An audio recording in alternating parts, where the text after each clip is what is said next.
Okay, brilliant. So welcome everybody. We have 150 people tuning in right now. We will have up to 200 tuning in total. I'll give you a little introduction as to how the event is going to work.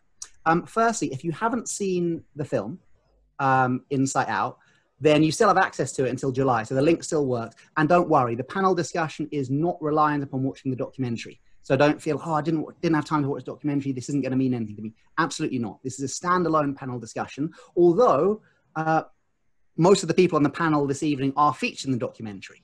And in fact, we will be hearing from them. They'll be doing their own intros to let you know who they are. But before that,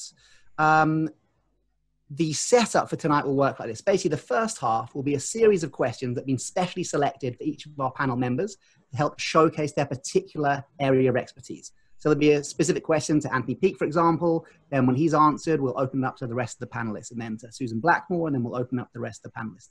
In the second half, so about 8:30 or so, we'll have a short 10-minute break. Then in the second half of the night, we'll open up the question to the floor, which means the 200 plus audience members will have a chance to ask their specific questions to the panel. So the way that works is there's a Q&A box down there, and you'll click the Q&A box and put your question there. I've seen a few questions already in there. And the cool thing about the Q&A box is you can vote up people's questions with a little kind of thumb up sign, a little kind of Facebook like. And obviously, if there's a question there that resonates with the one that you wanted to ask, or is a similar question, then probably rather than writing such a similar question, just vote up that one. And then Amir from Psychedelic Society, he will be kind of curating that Q&A box, and he will be choosing which questions to ask based on how many votes they get and also the relevance of those questions. The questions can be put to a specific panel member, or they can be put to the panel in general. Anything else to talk about the technical side of things, Amir, before we carry on? Just to say to all the attendees, if it's your first time joining a Zoom webinar, because there's often lots of questions around mics and all that kind of stuff, if you don't see yourself on the screen, it means you're an attendee and you're not meant to be able to see your video on the screen. It's the panelists that you can see on the screen, so you don't have to worry about muting yourself. We won't be able to hear you. You don't have to worry about your video. You can participate, as Charlie explained, using the Q&A box. And there's also the chat box. If you've got a question that's for the panel, make sure to use the Q&A box, because there tends to be so many comments in the chat box that questions get lost there. And if you want your chat to be visible to all the other attendees, make sure to select to all panelists and other attendees. And I think you can message me privately. So I'm here just to basically help with the technical side of tonight. So if you're having some kind of technical issue or technical question about the webinar, you can message me. Okay, great. Well, we're going to kick off by asking each of the panelists to introduce themselves in under a minute, if possible. So I'm going to start on my left, as the screen shows itself, with Anthony Peake. Please introduce yourself tonight. Hello, everybody. My name is Anthony Peake. I'm an author. I've written now 11 books, all of which are my search for understanding exactly what the human experience is, and particularly interested in extraordinary human experiences. So I've written books about the out-of-body experience, near-death experiences, our perceptions of time. I've also written a biography of Philip K. Dick, the American science fiction writer. I've co-authored a book with Irvin Laszlo on the universe, the consciousness, and whether consciousness survives death. I've also written work on J.B. Priestley, particularly on J.B. Priestley's time plays.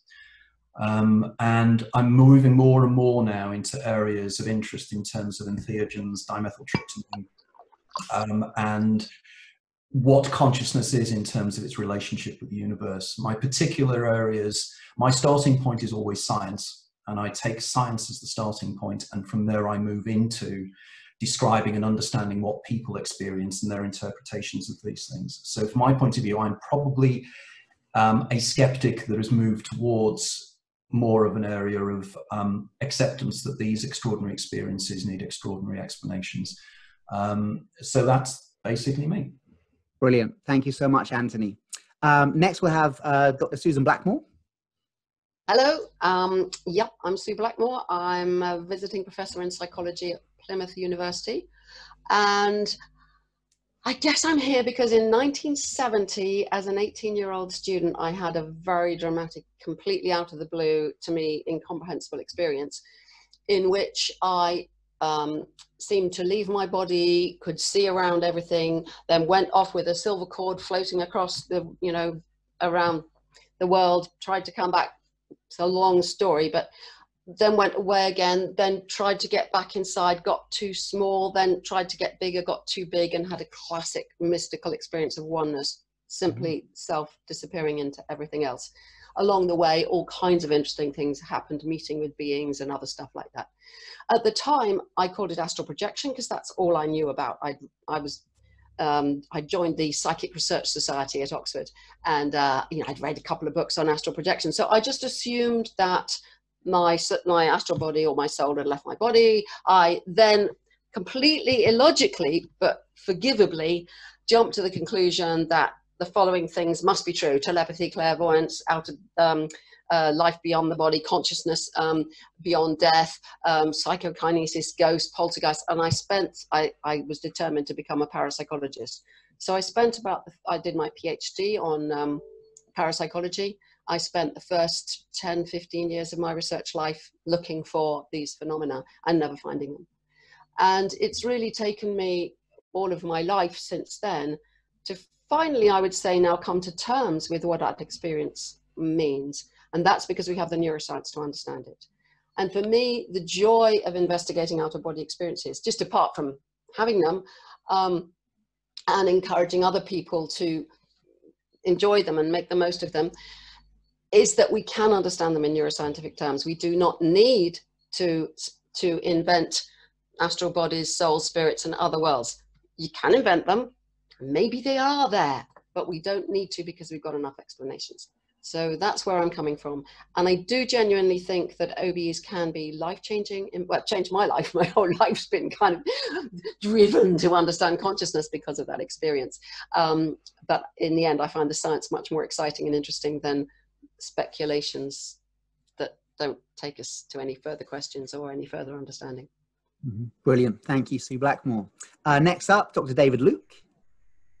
Oh, hi, everybody. So, yeah, I'm a senior lecturer in psychology at the University of Greenwich. I'm also an honorary researcher at Imperial College at the Psychedelic Research Centre there. And I also teach on the MSc in consciousness, spirituality and transpersonal psychology at Liverpool John Moores and Aleph Trust. So I guess I'm a psychologist by training. I wasn't always. I was a screwed up teenager and I wanted to know why. And so I studied psychology, and so I'm still screwed up, but at least I know why now. And I guess my primary interests are what we might call experiences or transpersonal experiences, which covers out-of-body experiences, near death, mystical experience, all of that groovy stuff. But I primarily research kind of altered states as they relate to these kind of exceptional experiences.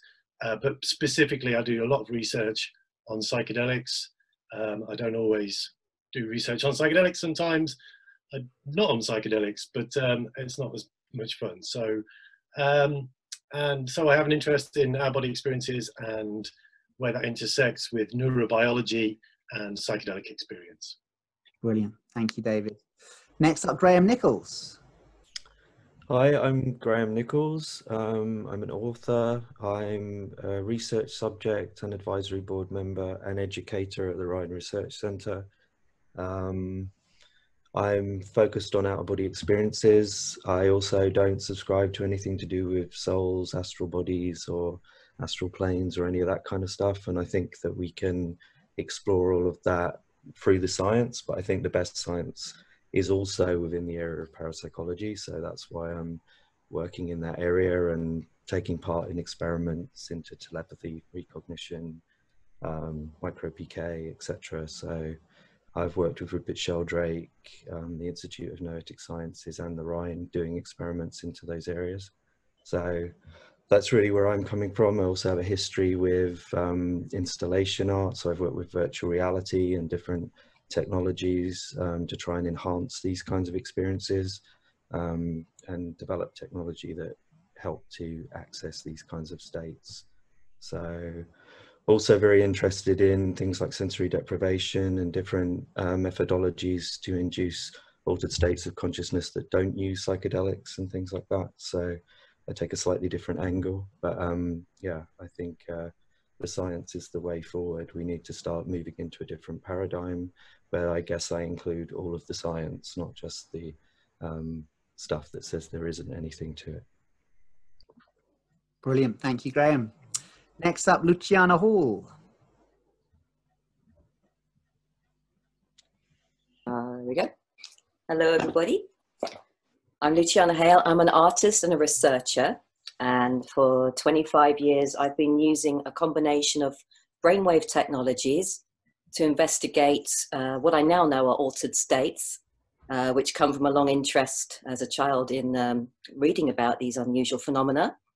And in the last few years, I've been a research fellow for Sussex University in the Department of Consciousness. And I've explored lucid dreaming specifically. I had meningitis personally, which is horrendous, recovered fully, but that's when I had a first kind of out-of-body experience. Since then, I went on to help kind of develop the software for a brainwave visualization system that I've since become known for selling. And I help people as an artist to explore accessing an altered state through maybe endogenous methods, so through strobe lights and a combination of sonic feedback and neurofeedback using the brain and lighting combined. For whatever reason, they're not prepared to maybe, you know, take the medicines or haven't spontaneously had their own experience. So I study them scientifically, interview people, and build it all together into installations involving different technologies. And I'm very pleased to take part tonight. So thank you. Brilliant. Thank you, Luciana Haill. Next up, Jade Shaw. Hello, everybody. If you've seen the film, you probably know who I am already, so I'll keep it short. So I'm an out-body experience researcher and teacher. So I was a choreographer for many years. My area of choreography was a site-specific choreographer. So I looked at how can we change people's perceptions of unusual spaces, such as abandoned places, warehouses, libraries, through the way in which our bodies moved within it in space. And then I had an out-body experience, changed my life. I was like, what the heck is this? This is crazy. And decided to leave my company, and then embarked on a master's degree in transpersonal psychology. And for my research, I looked at how people are affected by having an out-of-body experience. So my work really is about the field work, about the experiential side. Yes, teaching people how to have the experiences for self-transformation. Cool. Thanks, Jade. And finally, Dr. Oliver Robinson. Hi, Charlie. Hi, everybody. So, yeah, my name's Ollie. I like Dave, work at the University of Greenwich. And I'm a psychologist by trade. And I've also written a book on science and spirituality called Paths Between Head and Heart, which puts forward the premise that science and spirituality are complementary but overlapping domains of knowing.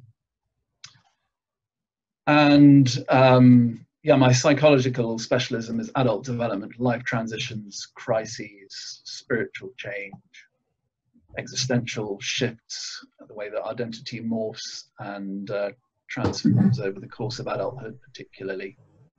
So it's a pleasure to be here. Thanks for inviting me, Jane. Brilliant, thank you. My name's Charlie Morley. I write books about lucid dreaming and Tibetan dream yoga, and I'm your host for this evening. The first question that we're going to ask, we're going to open this kind of lightheartedly. I've got a timer on my phone, and I'm going to ask each of the panelists within 1 minute or less to define our central term for the evening, which is out-of-body experience. So this is a chance for us to see whether we're all singing from the same hymn sheet or have very differing views of what this term out-of-body experience means. So I'll go in the same order as I did the intros.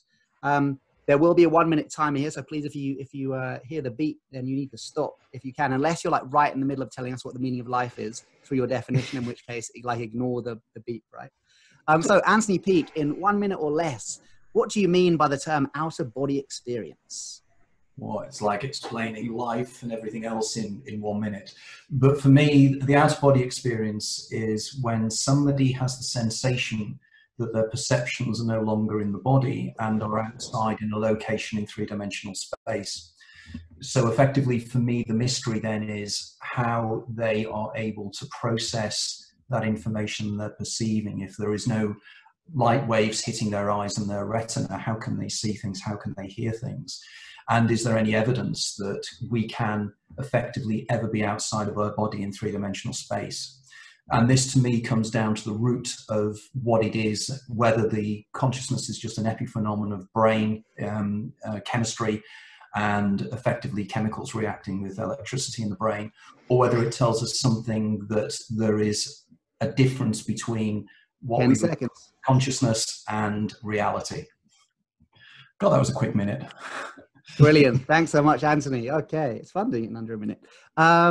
Sue Blackmore, same question to you. Your 1 minute starts now. Well, to answer your question, I think we're on the same hymn sheet so far. My formal definition is it's an experience in which you seem to perceive the world from a location outside your physical body. I've used that in all my books on this topic, and other scientists use it as well. It's a really good scientific definition because it says it's an experience. So if someone has any kind of experience in which they seem to be looking at the world from somewhere not, other than behind the eyes, that's an OBE. By definition, it counts. Why I stress this is because it leaves open the difficult questions of what's going on. It's defined as an experience, so we are then free to ask, does something leave the body, doesn't it, what's happening in the brain, any other number of questions. And I stress that because people say, I'm not sure if it was a real out-of-body experience. Yeah, it was an experience. Now let's ask the difficult questions. So that's where I'm coming from. Brilliant. With 5 seconds to spare, thank you so much. David Luke, same to you, please, whenever you're ready. Yeah, what Sue said, basically. Just a bit of shorthand.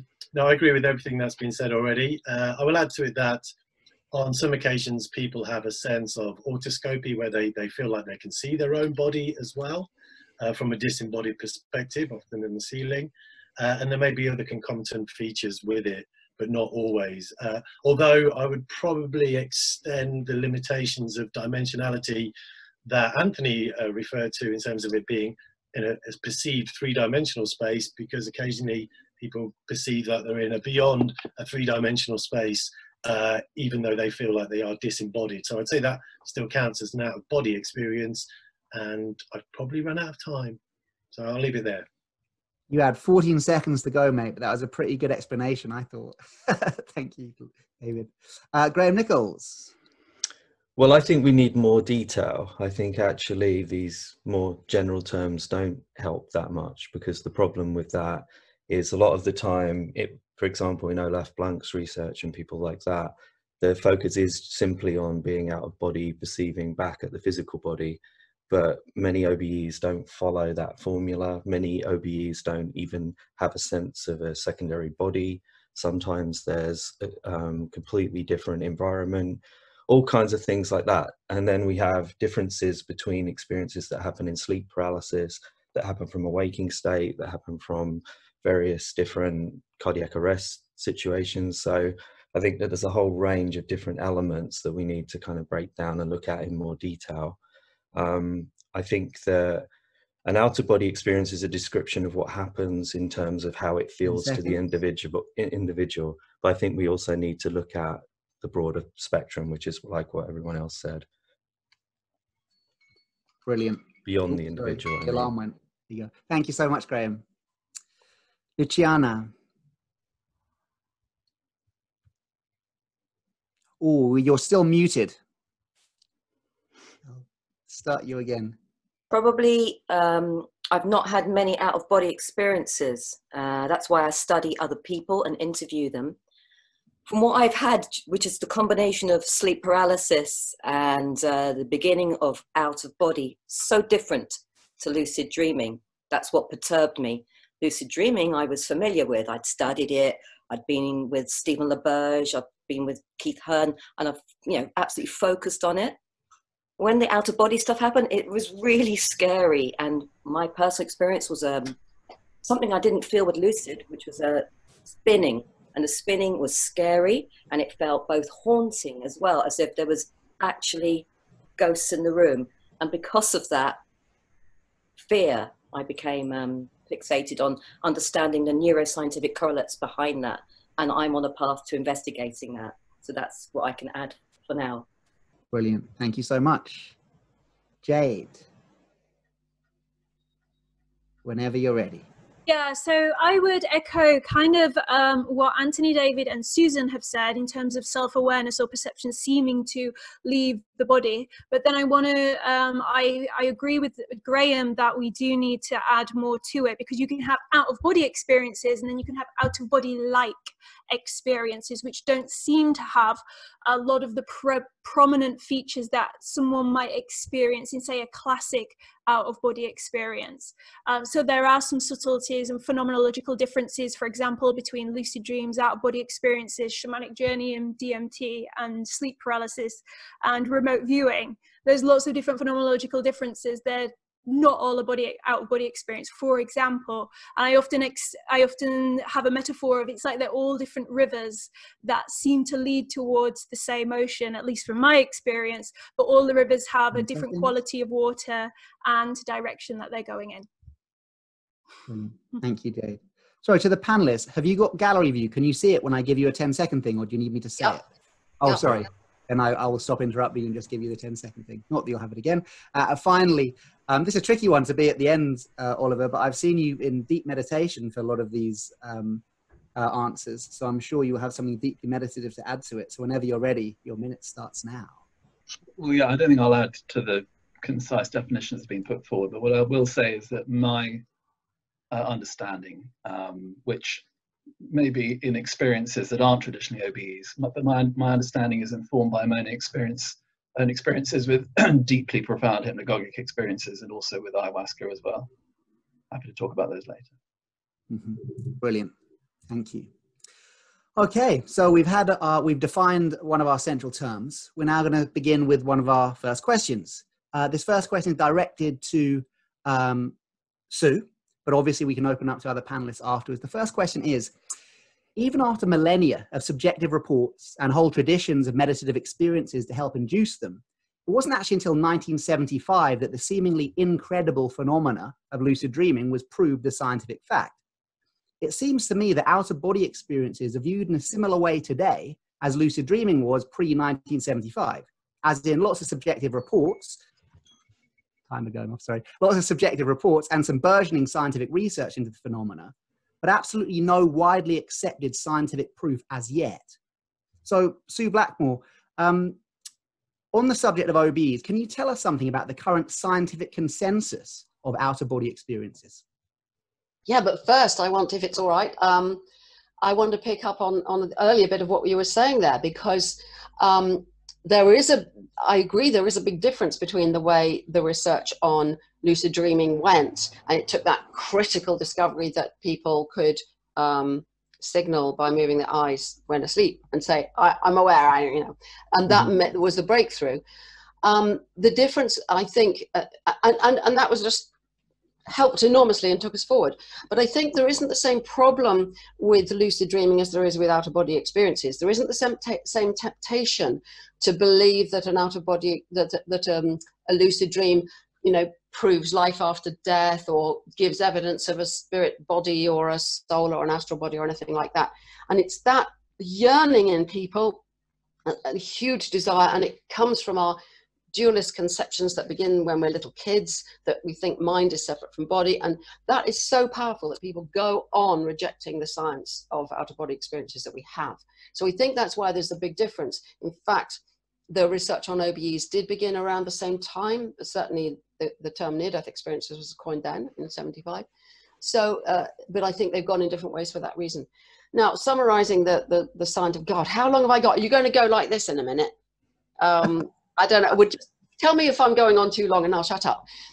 So the critical breakthrough was in 2002 when Olaf Blanke had a very sick epileptic patient and had to put subdural electrodes. That's underneath the skin around the actual brain, under the skull. Terrifying kind of procedure, but it means you can actually physically stimulate a very precise area of the brain. And he made the discovery that if you stimulate the right temporoparietal junction in that particular woman, he could induce and control out-of-body experiences, get her to feel she was out of her body and back down in her body and out, and so on, body distortions. Why this is so important, it's, if you just find a spot that produces the experience, that doesn't really get you very far, because you might say, oh, well, that's the bit of the brain where the astral body leaves, or something like that. But the reason that it's so exciting to me is because that's the part of the brain that's constructing our body schema. That is our representation of the body and where the arms are, all that you require to behave, to be a moving animal. And so the idea is that an out-of-body experience is an extreme version of a disturbing of the body schema. And lots of research has gone on since then to find out in which people who have those experiences, people whose epilepsy has a focus near that spot are more likely to have out-of-body experiences than ones who don't. There have been some examples of epileptic kids actually describing an out-of-body experience as they're going into a seizure. There's a lot of evidence that confirms that. But if we take the wider phenomena, in the film, people talked also about tunnels and lights and so on. The tunnel is very well explained by the structure of the visual cortex, the primary visual area V1 at the back of the brain, the way it's organized. Tunnels are ubiquitous in different cultures with using various psychedelic drugs. And then the light is, well, my own theory here is that all of the parts of the near-death experience, lights, tunnels, out-of-body experience, worlds beyond, so on, are due to hyperactivity in different parts of the brain. So hyperactivity meaning instead of the brain being balanced with inhibitory and excitatory variables, it's just massive excitation, which you get near death, but you get it in many other circumstances too. So if it's in B1, you get tunnels. If it's in temporal lobe, you get memories and life reviews. If it's in the temporoparietal junction, you get out-of-body experiences. So I could go on. I think there's enough detail to show the gist of where it's going. Is each little bit we can find out how it relates to our normal sense of self. And that is really exciting to me, because all of my decades of meditation and spiritual practice and so on are really all about observing and dismantling this natural sense of self that I'm in here looking out through the eyes, which doesn't make sense in neuroscientific terms. So what's going on? The out-of-body experience is one way of revealing that it's an illusion that I was ever in there. The fact that I can perceive things as though I was out there is like, I was wrong in the beginning. The mystery of consciousness is much, much deeper than that. And it's not solved, in my opinion, by inventing astral bodies and whatever. So that's a kind of summary of where I think the science has got to. And thank goodness, serious scientists are now investigating OBEs. That did take a lot longer, as you said, than it did with lucid dreaming. Thank you, Sue. And I'll open up to the rest of the panel. I mean, I guess my urge is towards Graham, if he'd like to respond, but also to all the panelists who'd like to respond to that question. Well, I guess the first thing to point out there is no one here is defining anything in terms of astral bodies and silver cords, etc. So that feels a little bit of a straw man kind of angle to take on it, because we're all talking essentially about different forms of brain function, and there's some way that's probably where the out-of-body experience is arising. But the issue is whether or not there can be any perception, or whether there can actually be anything objective to the experience. It doesn't mean that it can't be brain generated, but the ideological position of whether or not it leads to that kind of thinking about astral bodies and all of that is irrelevant, because that's just a fallacy to say that, oh, it might lead to that, so therefore we shouldn't explore alternative versions of what might be going on. That's not helpful. I think what we need to do is say, what are people experiencing, and do they ever experience objective, veridical information? And in my experience, they do seem to experience veridical elements. We do have science on that. We do have science of non-local perception, like remote viewing research. I've taken part in myself, so I've seen it firsthand. And I don't agree that there isn't evidence for these kinds of things. So then we have to break down, okay, what might be going on? We can reject all of that. We can reject all of that science, all of the parapsychology, etc. But that then just becomes like a position. We can't say it's unreasonable to accept that there might be something to it. So I think for me, the the angle is I don't want to kind of dismiss any particular area. I want to explore what's going on there and see if we can actually objectively find out what might be there. We might have a model. It might be something like the schema that Sue talks about, a schema in the brain, but then maybe there's information or extension beyond the brain. So something like a computer connected to a network, to give an analogy, something like that. We don't know yet. We don't even fully understand consciousness yet. So I think it's more about trying to unravel based upon the data and based upon the experiential information that we have. So that's kind of the angle I come from. It doesn't have anything to do with astral bodies. Brilliant. Thank you, Graham. Unless anyone else wants to comment on that, I'll move to the next question, which is to Anthony. Okay. So, Anthony, people having OBEs often report meeting entities. And by this, I mean seemingly objectively existing conscious beings separate from themselves. The big question is, of course, are these entities projections of our own personal subjective mind stream, or truly separately existing objective beings? So I'd like to put this question first to Anthony Peake and then open up to the group. This was very much the subject matter of my latest book, The Hidden Universe, because it's intrigued me for a long time that when individuals or when people have out-of-the-body experiences, near-death experiences, entheogenic facilitated experiences, they seem to encounter entities that seem to have a degree of consistency about them. Now, whether this consistency is because they are following certain subliminal archetypes that we have within our brain, or whether there is something more. Now, I personally have never had any of these experiences. I tend to describe other people's experiences of these things. But it does seem to me that there seems to be a degree of consistency in the entity's motivations, in that they seem to have been with us for an awful long time. And I'll give an example of this, which I found extraordinary. And it happened with my mother. My mother was developing Alzheimer's and dementia.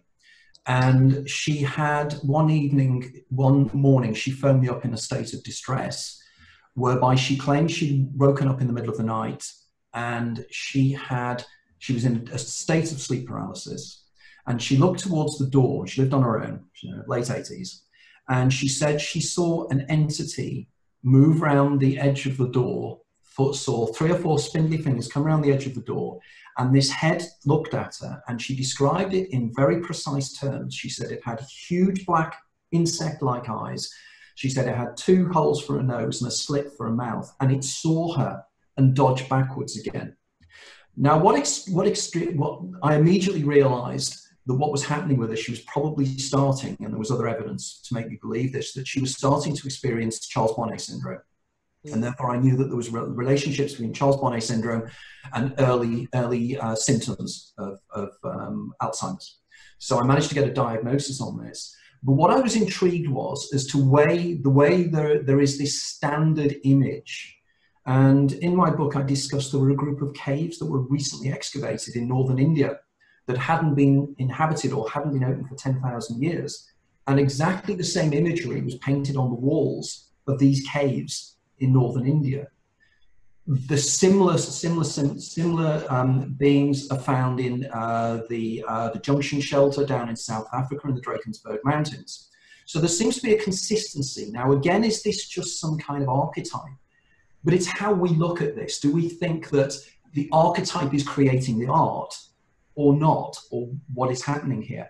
We also know that people, when they take DMT and everything else, they see, and David can come in on this, but the entities seem to be expecting them. These entities seem to know that they're coming. They seem to have separate motivations. And this very much intrigues me. And in fact, I'm now terming this the egregorial hypothesis. And I'm developing a hypothesis whereby it is both internal and external. And if we use the arguments from quantum physics, the idea that the act of observation collapses the wave function into a point particle in a particular location in space and time, could it be that in some way our external perceptions can also be reduced because of our expectations? But this doesn't necessarily mean that they are not real, because of course the whole world real is a big issue here. It's a huge subject, but that's just a very quick synopsis of my overall position on this. I genuinely don't know, but it is absolutely fascinating. But it seems to me that what you've described makes perfect sense in terms of what our brains are for, how they've evolved. Primarily, the most important thing that our visual system has to do is detect other people and their emotions and their face. And that's why we have a specific face area in the brain that detects faces, why children concentrate on faces, why babies, even babies, will look to a particular face rather than anything else and be surprised when faces are made weird. So I think it's all generated by that.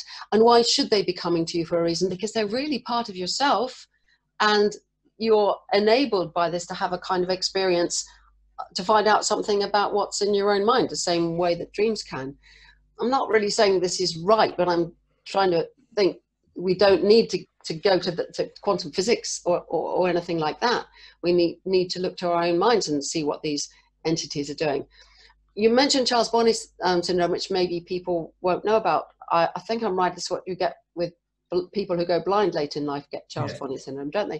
And so what appears to happen there is that when the visual system doesn't have enough actual input, the brain starts to generate stuff itself. And extraordinarily, it generates just those things that you get with ayahuasca. I've seen them, you know, the little elves and pixies and the rows of things. And they could even be cars, but they come in little rows. And, you know, these things are standard products of a brain that is generating stuff from within, because it hasn't got enough input, which of course very many out-of-body experiences occur when sensory input is reduced. So again, that's not surprising that we would get those things. Well, my argument there would be that why would my mother come up with a typical grey when she wouldn't know a grey if it bit her on the backside? Now, one could argue quite reasonably that because we are programmed to see faces, and in extremis a face could look like a grey, but her description was so precise to me, it intrigued me. Had she seen my grandfather, or had she seen a normal human being? But she didn't. When was this though? Was it, I mean, the whole grey thing was really big in the early 90s. I made a TV program and went around meeting the people who'd, you know, been abducted by aliens and all of that. It was fascinating. But, you know, you saw them everywhere. Could it be that? Well, my mother wouldn't have done, because I know that it was something that didn't interest her. And I know the history of the grey phenomenon. And I know effectively the archetype really started with the cover of Communion, the Whitley Strieber book. But to me, she would have never have seen that. Now, whether it was some form of archetype she was seeing, I don't know. But the question still has to be asked, why a little elderly lady in the north of England was seeing images that are painted in caves in northern India and in South Africa. And to me, that is intriguing. And I think that is at least something that we need to investigate. And to just say that it is just hallucinations created by the brain, we have no real idea what hallucinations. Oh, that's so belittling to say it's just hallucinations. All I'm saying is that the contrast is, it's intriguing, I agree. Is it the same? Because all our brains are very similar. Those people in the caves all those thousands of years ago had very similar brains, totally different culture. They didn't have written language, but the same basic brains. That's still an exciting answer to me to the intriguing question. I don't like that it's just a hallucination. I agree with you. The reason I'm another 1 minute on this panelist. Just an hallucination is because that tends to be the standard answer, whereas I take it a step further and we don't actually know what generates hallucinations in the first place. I agree, absolutely. I'd like to jump in if I can, just in terms of you know, priming from the visual system, a kind of pareidolia where we're primed to see faces. There's a few kind of cases in which we may not necessarily expect that. Some of that's coming through from our DMT research with people with aphantasia who have no mental imagery. So even when they're having really intense DMT experience, they have no mental imagery whatsoever. And yet they have entity encounter like experiences with kind of, you know, super intelligent kind of deity-like beings or elves, but with no kind of visual content whatsoever. They still have these encounters. And the other one, of course, is with people who are blind, congenitally blind from birth, who wouldn't have developed that whole kind of visual system, although, you know, we might have to kind of take into account some kind of innate system going on here. But when, and then getting into the realm of near-death experiences here rather than out-of-body ones, is when they have near-death experiences, which typically involve an out-of-body experience, they have the classic out-of-body experience thing, where they feel like they're seeing their own body down below from a disembodied perspective on some occasions. And yet, you know, it certainly requires a modification of this kind of argument that they're primed to see faces because these people have never seen a face in their life. In fact, they've never seen anything. They don't even know what seeing is as an experiential thing, because they don't even perceive light or dark. They don't perceive any kind of visual phenomena whatsoever, except for on these rare occasions when they have a near-death experience and report being able to see. And your kind of classic out-of-body like experiences. And some of these reports are coming from before the time when near-death experiences were named and known, from 1975 onwards. So we have some kind of anomalies to this, which also need to kind of fit within our great model to really explain what's going on. Brilliant, thank you so much. Our next question is directed to Graham Nicholls. So Graham, in the documentary film Inside Out, you spoke about an OBE precognitive experience related to the 1999 Soho bombing. Can you tell us something about the relationship between precognition and out-of-body experiences? Well, I tend to, I guess in terms of psi, or the scientific term for psychic experiences, I don't tend to divide them up in terms of telepathy, precognition, etc. I think that we tend to do that for the sake of language, but I think that probably what we're dealing with is one kind of thing that is then we experience in different ways or with different focuses, much the same way that we might experience different states of consciousness, different forms of perception, all of that kind of thing. So I think it's a part of the structure of our experience. I don't think it's that they're all divided up. So if you like, something like remote viewing or what's generally called clairvoyance might be at one end.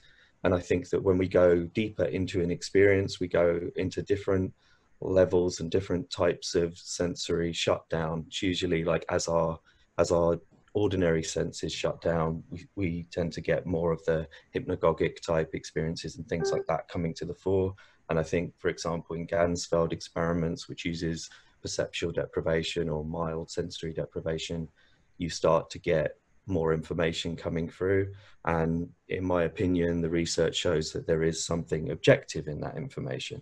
So I think on one end of the spectrum, you have something like remote viewing, and then on the other end, as it goes deeper and you're more immersed in the experience, you have something like an out-of-body experience. I mean, there's obviously a lot more mechanisms and etc. going on, but I'm just doing this in a general sense. So I think precognition is probably a key aspect within all of that psi phenomena. They're probably all interconnected, and it seems that on some level there is a precognitive aspect to psychic abilities. The research of Dean Radin, Rupert Sheldrake and Daryl Bem, etc., many others have looked into this. So this is kind of where I go in terms of that. But in terms of that experience, I don't know if that was genuinely precognitive or whether it could have been some other form. You know, it could have been some kind of telepathic information from the person who committed the event. It could have been an extraordinary coincidence, but when you put together all of the other factors of things I've experienced in my life, I have to at least be open to the possibility that that was an objective experience. So that's kind of how I contextualize precognition within a wider form of psi. Thank you, Graham. Anyone else want to jump in on this? Precognition in relationships, out-of-body experience. David. If Sue hasn't got a comment. I think this is really interesting, and this kind of gets to the nub of some of the questions about, okay, are you genuinely out of your body? And the only real way we could kind of verify that would be if people had some kind of veridical perception of something that was happening in the real world. In Graham's case, it happened to be an event which happened 5 days later, which is still interesting and good evidence, although slightly out of time. But it kind of suggests that it was either a precognitive or precognitive clairvoyant-like experience. And so we're getting into this whole other realm. So if people are able to have what we might call psi experiences whilst they're out of their body, are these just psi experiences? Is it just common or garden precognition or clairvoyance, and there's no actual leaving of the body at all. So it becomes a bit of a kind of paradox of, well, it's just clairvoyance or it's just precognition. You didn't really leave your body. But that still begs us to kind of explore these extraordinary experiences at face value and begin to kind of experiment with that, as you know, Sue has done, and myself. So so that, you know, leads us into this other terrain of, well, is our psychic experiences genuine and real? But that's a whole other question. You're surprised I didn't jump in, but I was holding myself back. But since you suggested it, I mean, the problem is I spent what seemed at the time a very long time as a parapsychologist investigating all these things. And I found a large group of Ganzfeld studies were definitely not done properly and probably fraud. And Daryl Bem goes on using those studies without saying where they came from and without referencing. That's not really true, Sue. It is. In Dean Radin's book, he includes a meta-analysis that doesn't include the Carl there is Sargent, one that doesn't include this Carl Sargent research, and it was still positive for Psy. So that's not, you repeat that a lot, but the fact is that it has been done without the Carl Sargent research, which you're referring to. I think the reason why I'm trying to hold myself back from saying anything really is because, but I will just say this, in the end, so much of what I struggled with turned to dust, and that was one of the examples.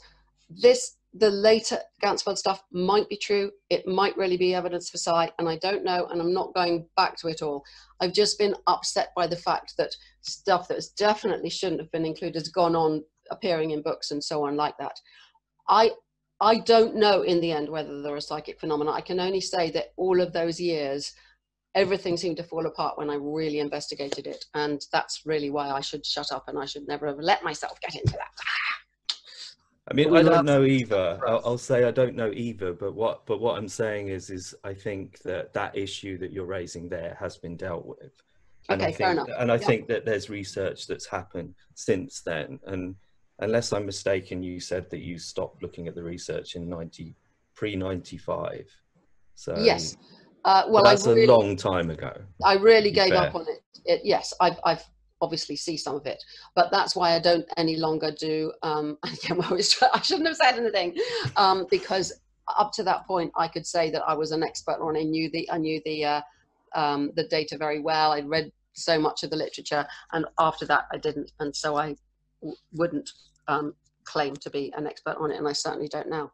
So really, all I can say is that's why I left the field, because it became very depressing looking for it. And it was great to hand over to other people to do it, and they carried on, and good for them. I think it's important, I'll just add this, I think it's really important that Psy research carries on, because if it is true, which I don't think it is, but if it is true, it would be one of the greatest scientific discoveries, and we would really need to revolutionize so much of what we understand if it's true. So I'm really glad people are going on studying it. I'm not going to, because I never got anywhere, and I don't think I probably would if I did carry on. That was a very exciting closing comment there, Sue. Thank you. Our next question here is to Luciana.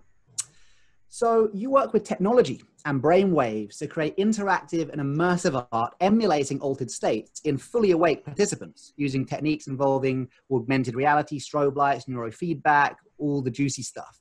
Can you tell us, first of all, what kind of experiences do your participants report, and do any of them report full-on OBEs through the use of this technology?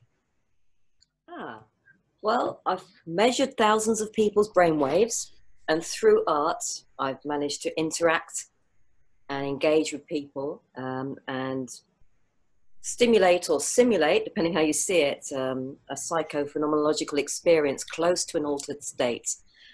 And I always have an assistant where my fee permits me to pay them. And the point is, it's so important because the EEG only shows us so much. So the brainwave recordings that I make, and I must point out in case I haven't said it, it's purely frontal lobe. I don't do multi-channel over the entire cortex.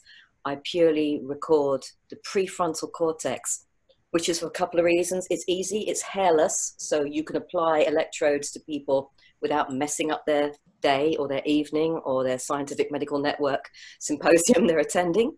And I'm interested in what that region shows us as well, because as we know from dichotomies and lobotomies, a sense of self can be destroyed or removed or reduced whilst epilepsy is ameliorated. So, you know, what that region of the brain actually is in fact, you know, in control of or producing is so important. What I see in people is through the strobe light and through certain programs that we run, I design to induce an altered state. It needs at least 4 to 5 minutes. 12 is kind of an ideal entry level into an altered state. At about that point, the participant normally reports having lost all sense of time, completely underestimating how long their experience was. Remember, this is an art installation. They didn't sign up to be a clinical study. They didn't, you know, participate in a weekend-long retreat.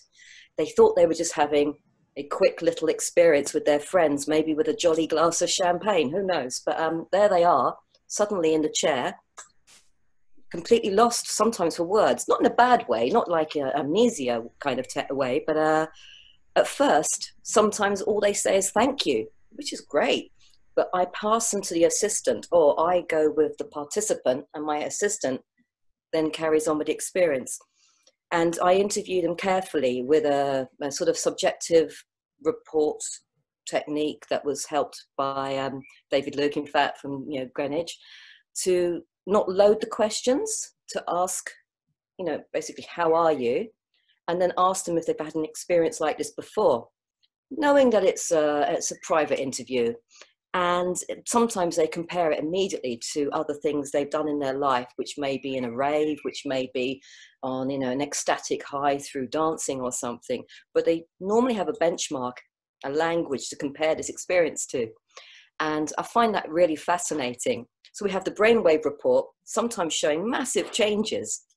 Generally theta waves, which are quite slow, and the meditative ones. And for me, when I'm watching someone, if they also produce gamma, which is beyond beta, beyond 35 hertz, at the same time, I normally sort of start making notes whilst I'm also being the artist in a installation, because I'm getting really excited as to what this person may report. Generally, that's a higher altered state of consciousness, and the higher that gamma goes, really, I hope to hear more of a journey. It's not always the way, though. Maybe the person just doesn't know how to describe it. What I've learned, though, is I feel really responsible for all the participants. I don't just want to have them, give them a trip, and then put them back out into, into Shoreditch or wherever for the night and never hear from them again. So I'm kind of working now how I can make a kind of decompression chamber where we can keep in touch. Do they want to? I care, but it's sort of part of the whole interactive art. They're not just another person through, the ride. And I ask their permission if I can record their voice, purely so their stories sometimes can be woven back in to the actual experience for future participants. Oh, that's cool. So you may have heard, if you've ever tried my work, the narrative about 5 nuns in a canoe, because that was immediately given to me by one participant. He said, I don't even dream. I don't have lucid dreams. I won't even have a hypnagogic or whatever you're saying experience in 10 minutes in your dentist chair. So first of all, I had to say, just relax. It's not competitive. Your partner's watching you, filming, And he got out the chair. It was this particular person, particularly stubborn, kind of, let's say, a bit of ego going on. He was quiet. And then he said, a log was dancing in front of me. And then these 5 nuns in the canoe kind of just went by. Wonderful. I'm so jealous. So, it's like little gems like that then get put back into the sonic story, which other people might trigger. It's all part of the artwork. Brilliant. Thank you so much. And I've experienced some of your work, and it's brilliant. And the future of it fascinates me too. It kind of excites me of where this work's going. And I know you've been in the field for a long time now, and it continues to evolve. Thank you for that. Next question is for Dr. Ollie Robinson. So some people report spontaneous OBEs at times of major life transition. Why do you think this is? And are there any potential risks when this occurs? Well, certainly the cause-effect relationship there is tricky because, of course, out-of-body experiences are so transformative in themselves and can quite easily and often do stimulate life transitions. Off the back of one, someone might decide to change their career, redesign their life, and we've already heard from people on this panel for whom that is arguably the case. So there's that as a key element, which is that the out-of-body experience might precede the big transition. But equally, life transitions are very destabilizing. You go from a position of stability and relative order and a sort of structured, stable model where all parts interrelate in a coherent whole that defines your life, into one where all the parts are kind of up in the air and they're all falling, and like the house of cards, you pull out one and the whole lot tends to fall down because our lives are super interdependent. One bit changes and everything else cascades. And I think there's a kind of vernacular in psychology where we refer to instability as sort of inherently negative, stability is negative. Of course, instability is profoundly important in some ways, because if you create an unstable system, if you create a dynamic and fluid system where the parts don't cohere, I think you're open to insights in a way that you're not normally. It's like, the cracks allow the light in some way. Mind you, there's a pathological interpretation of it. Sue's model of OBEs from back in the 1990s, you go from a sort of coherent model where there's a sort of a clear, singular, sane sense of what's going on, into one which is more fragmented, and thus you can have more likely to have a sense of intrusion into your own reality from sort of some part of self that's excluded from the dominant model. But that's a way of looking at it as well. But yes, so from what I've researched, these times of instability and transition are times of insight, as well as heightened vulnerability as well. And if you speak to people after crisis, it's quite easy to kind of come away with a sense that these transitional experiences, they lead to growth and everything pans out well, because it's those people who come and chat to you about them. You get a self-selection effect where the people who provide the data are people with a good story to tell, and the people who kind of crumbled out of them, they just don't come and chat. But I did research where that bias was less prevalent, and I realized that actually almost all life transitions have a really close admixture of sort of pleasure and pain, of opportunity and danger, whether that's having a child, transitioning out of university into work, or out of work into unemployment, or indeed menopause, for example, things like this. All these things have a deeply paradoxical mixture of elements. And so back to the OBE. So if we see the OBE as one where the body-mind, or at least the body-mind unity as it's consistently experienced, gets ruptured in some way, in the sense that your entire life world is ruptured. So I think you're sort of more open to experiencing this entanglement. And I'm personally very open to the radical nature of OBEs, as in the sense that there is an aspect of the human being that is not purely the physical body, and that can become disentangled from the physical. Brilliant. Thank you, Ollie. Would anybody else like to jump in on that question? I'd like to just mention about some of my participants, following on from that, from my research. All of them around there. So I looked at people who were healthy, that had spontaneous out-of-body experiences, so they didn't have a pathological condition. And at the time, or around the time of their out-of-body experience, there's a spectrum. So some are a few days before, a few weeks before, and a few months before there was some sort of major life transition or emotional overwhelm, positive or perceived as negative, and they had a spontaneous out-of-body experience. So there's spontaneous, forced, and self-induced. And from the spontaneous ones, they retrieved some sort of information, whether it was an insight, a realization, or they met an entity, or they had something where it aided their life situation. And I can't remember who said it, but there was a theory that potentially spontaneous OBEs could be a way for the psyche to create a homeostasis within itself, but also it could be that a spontaneous OBE is a way for the psyche to self-actualize a new emerging sense of self into being, due to the life circumstances that are happening. And it certainly seems that, I know it's not for everybody, but for the ones that I were looking at, that's what they experienced. So just wanted to share that. Thank you. If there's nobody else, we'll move on to a question for David. Okay, so Dr. David, you've done a lot of research into DMT, psilocybin, ketamine. Can you tell us about the connections, if any, between the psychedelic experiences elicited by these substances and out-of-body experiences? Yeah, so, these substances can very much induce out-of-body-like experiences, particularly ketamine. I think that one probably wins hands down as the kind of royal road to an out-of-body experience at the right dosage.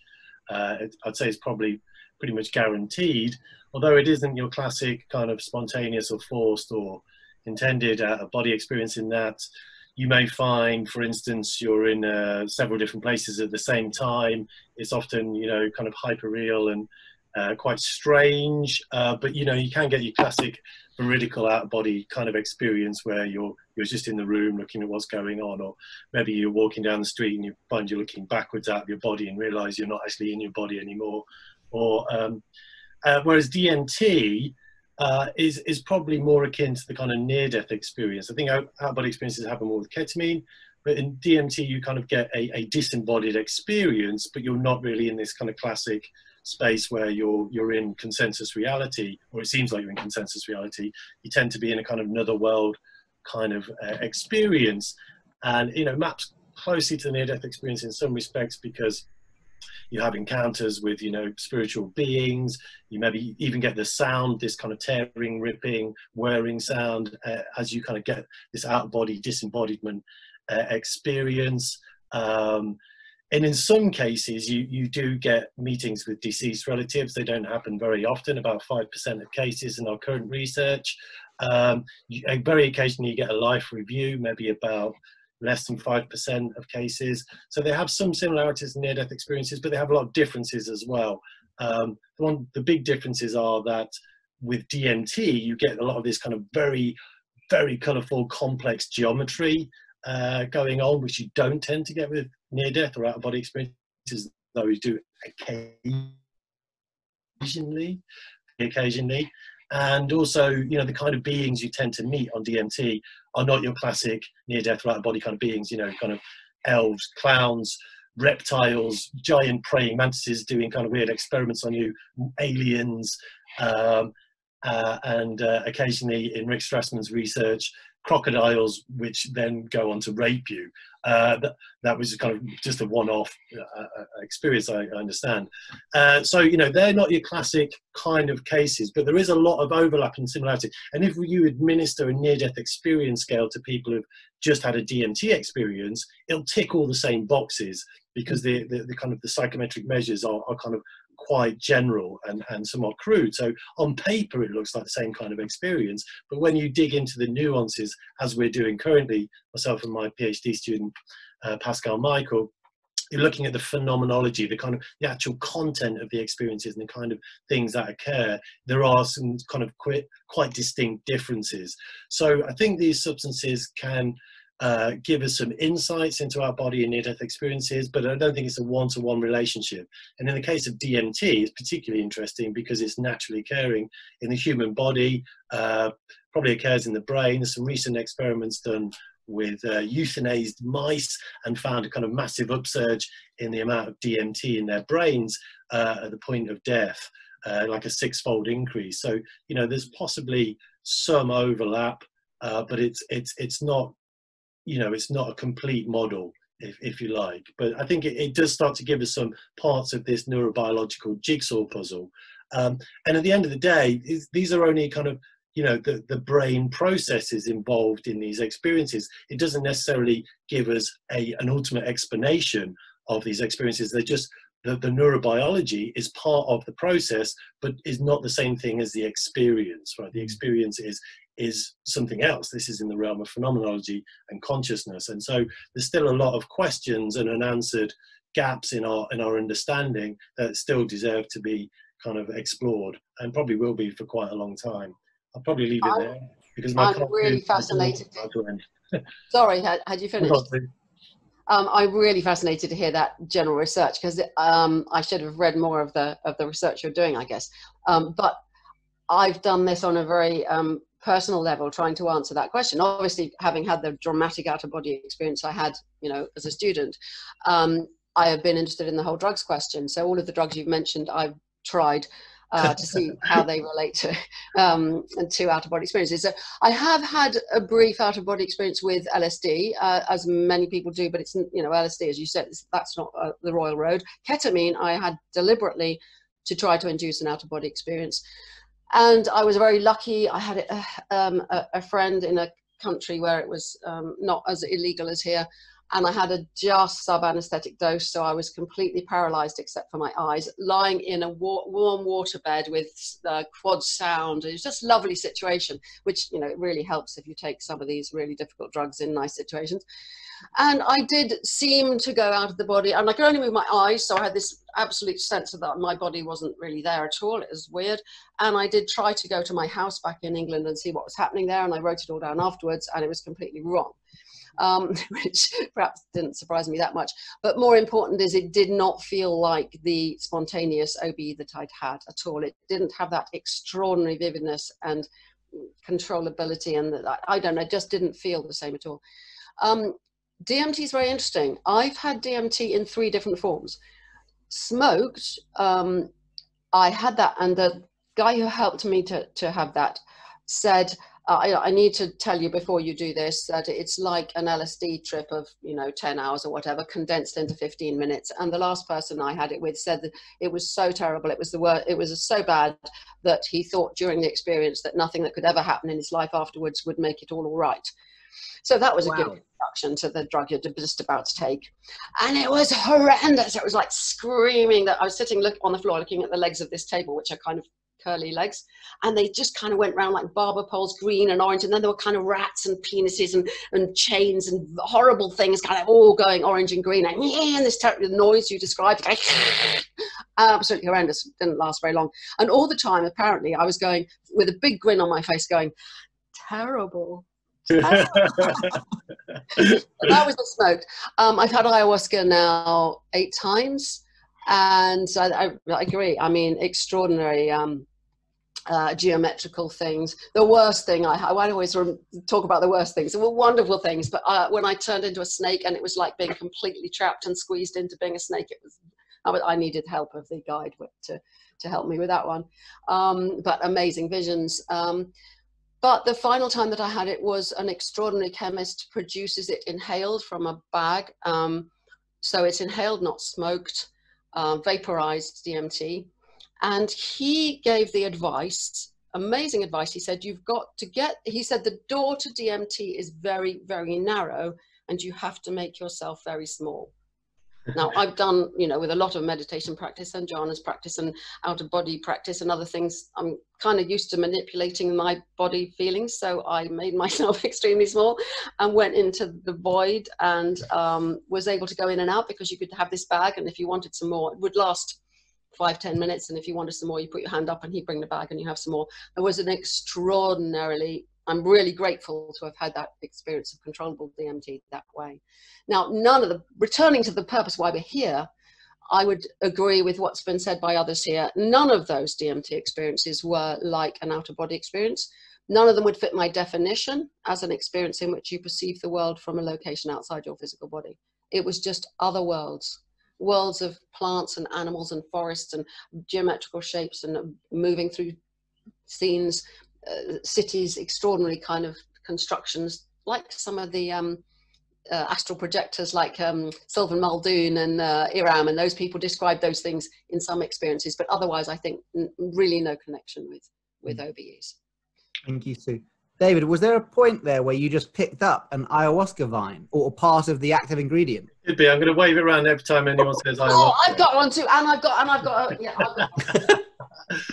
I will add that while Sue's running off to get her ayahuasca stash, that on some occasions, you know, there are some experiences which can be very OB love. One of my own experiences. Very nice, Sue. Oh, yours is bigger than mine. You win. Yeah, huge. I don't think it is really. I will have just quickly one experience that I recount my own, which was with Benylin, which was contains DXM, which is kind of a cousin of ketamine. And I drank a bottle from my rather terribly chesty cough, and unexpectedly had an out-of-body experience when I got up to go to the toilet. And I tried going through the toilet door, and I just couldn't get through the door.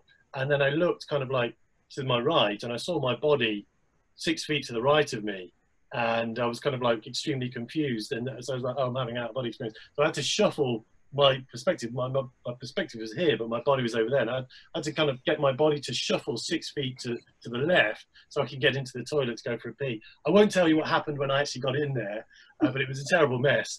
Hard enough at the best of times. But that was one of those extraordinary experiences where, you know, it came by surprise, and yet I had this kind of seemingly veridical perception from a disembodied perspective, which I was not anticipating. But I don't recommend it if you value your cleanliness of your toilet. So if you can't get yourself to the Amazonian jungle to take ayahuasca, you can always get down to Boots and get yourself a bottle of Benylin, right? Wow. Not the That's what I'm not going to try. Okay, thank you, panelists. We have a final question now, or for this section, is for Jade. So I know personally that you've just pulled an all-nighter to get in a funding application to explore treating death anxiety with virtual reality and OBEs. So it seems like there's definite scope for using out-of-body experiences therapeutically. Can you tell us something about how OBEs can be used as a therapeutic tool? You're muted. Jade, you're muted. Okay, I can do interpretive movement to demonstrate it if that happens. Okay. And we have no mic. One moment, I've got the Mac computer spinning wheel of death icon happening at the set. Right, it's gone. So yes, we can self-induce an out-of-body experience, not from drugs, from going into an altered state, and we can also have a lot of benefits from out-of-body-like experiences, which has been mentioned as well. So in the workshops that I teach, I generally sort of teach it for a general well-being. So some people would come and they would have a strong intention and a meaningful motivation, and we would create a projection plan and then learn how to implement an out-of-body experience. And it's interesting what David said then about he got up off his chair and went to the door, because we have techniques to be able to get through the wall and also be able to have more clarity in the experience and make it longer. So there's ways that you can actually manage and navigate these experiences once you're out of body. So yeah, so they would have a plan. A lot of people use it for healing grief. A lot of people use it for retrieving insights and having realizations about the next step in their life, a problem that they have in their life. Also, I look at transforming fears. So this is like using shadow work, or Jungian's idea of the shadow, in order to do work very similar to shamanism, actually. This idea of soul retrieval, or retrieving aspects of your psyche that may have split off due to trauma and such things within the out-of-body experience. So we can use it to aid our kind of everyday life in that kind of sense. But really, one of the most, I would say, benefits that's reported, that I think is one of the most important, is this decrease in death anxiety that we have. And this is often because when people have an out-of-body experience, a lot of them come back with the belief that they are more than the physical body. So there's this transcendence of the primary identification with the physical body. So they now don't believe they're a limited body or a limited sense of self, but they do now believe that they are an eternal soul, or when they die, there'll be a continuation of consciousness. And so this is a little bit like some people have a sense of dying before they've died, which is what Stanislav Grof said. And he said, you know, it can be deeply influencing quality of life, reducing irrational fears, and increasing ability to live in the present. And we know that studies by the terror management theory researchers show that people change their behavioral responses and increase their defense mechanisms when they get triggered by death. So we know also that there's this paradox between death awareness and living a full life. If we don't fully experience emotions, fully engage in relationships, fully enter into situations, fully live life, if unconsciously we have a giant aversion to death, or we deny that we are going to die, because we are all born to die. So unless we really meet that in a way that is kind and compassionate, we won't really, arguably, be able to live the full extent of a quality life, some would say. So OBEs can be used to help treat thanatophobia, which is people that fear death or dying, or have more milder forms of death anxiety. And also people with terminal illness can get a lot of benefit from it. Actually, people can get a lot of benefit just from hearing other people's out-of-body experiences. And in particular, there was a study that showed that when people heard about near-death experiences, it impacted them in a positive way. So I think if someone's diagnosed with a terminal illness, it can benefit them just to hear stories, but also if they would like to do a practice, it can help them. And not in a way where it needs to influence their beliefs or change anything, but just in this sense of meeting their mortality in a way, this sense of dying before you've died, and meeting your own death, as I mentioned earlier. And studies have actually shown that if you have a virtual out-of-body-like experience where perception is shifted to an avatar, if you like, people have had a reduction in the fear of death. So that's not even having a full-blown OBE, that's just having a kind of a virtual reality OBE, if you like. And so the funding is for to test with two groups. One is in palliative care settings, and the other is with people with thanatophobia, fear of death or dying. And it's looking at using virtual reality, bespoke program. So some of it will be inducing an out-of-body experience or elements of an out-of-body-like experience, but then other elements will be just how can it meet the needs of people who are dying. And then that's held within a mindfulness container, which is called Mindfulness 360, which is how can we make this safe, ethical, and to the best benefit for people. So that's what the funding's for, fingers crossed. But there's actually not been loads of studies on self-initiated out-of-body experiences.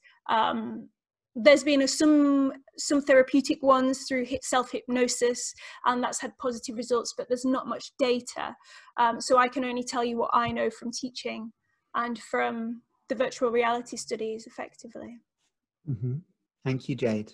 Okay. There is one more question that I'd like to put to all the panelists, and we've only got about 10 minutes for it because I need to make sure that just after 9 we have a short 10-minute break and then come back for at least 45 minutes of questions from the floor, from the people who are watching, from the audience members.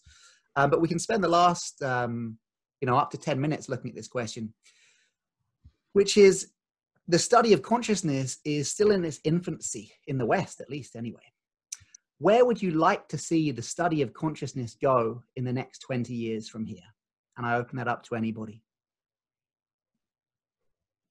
Well, I suppose I'll come in first and say that I think we are at a point of probably a change in the paradigm of science, in the sense that I'm reminded of the circumstances we had in around about the 1890s, where there was a degree of hubris happening, where people were saying that, we only need, as Nicholls said, we only need to calculate to the next 6th decimal point because we know everything there is to know.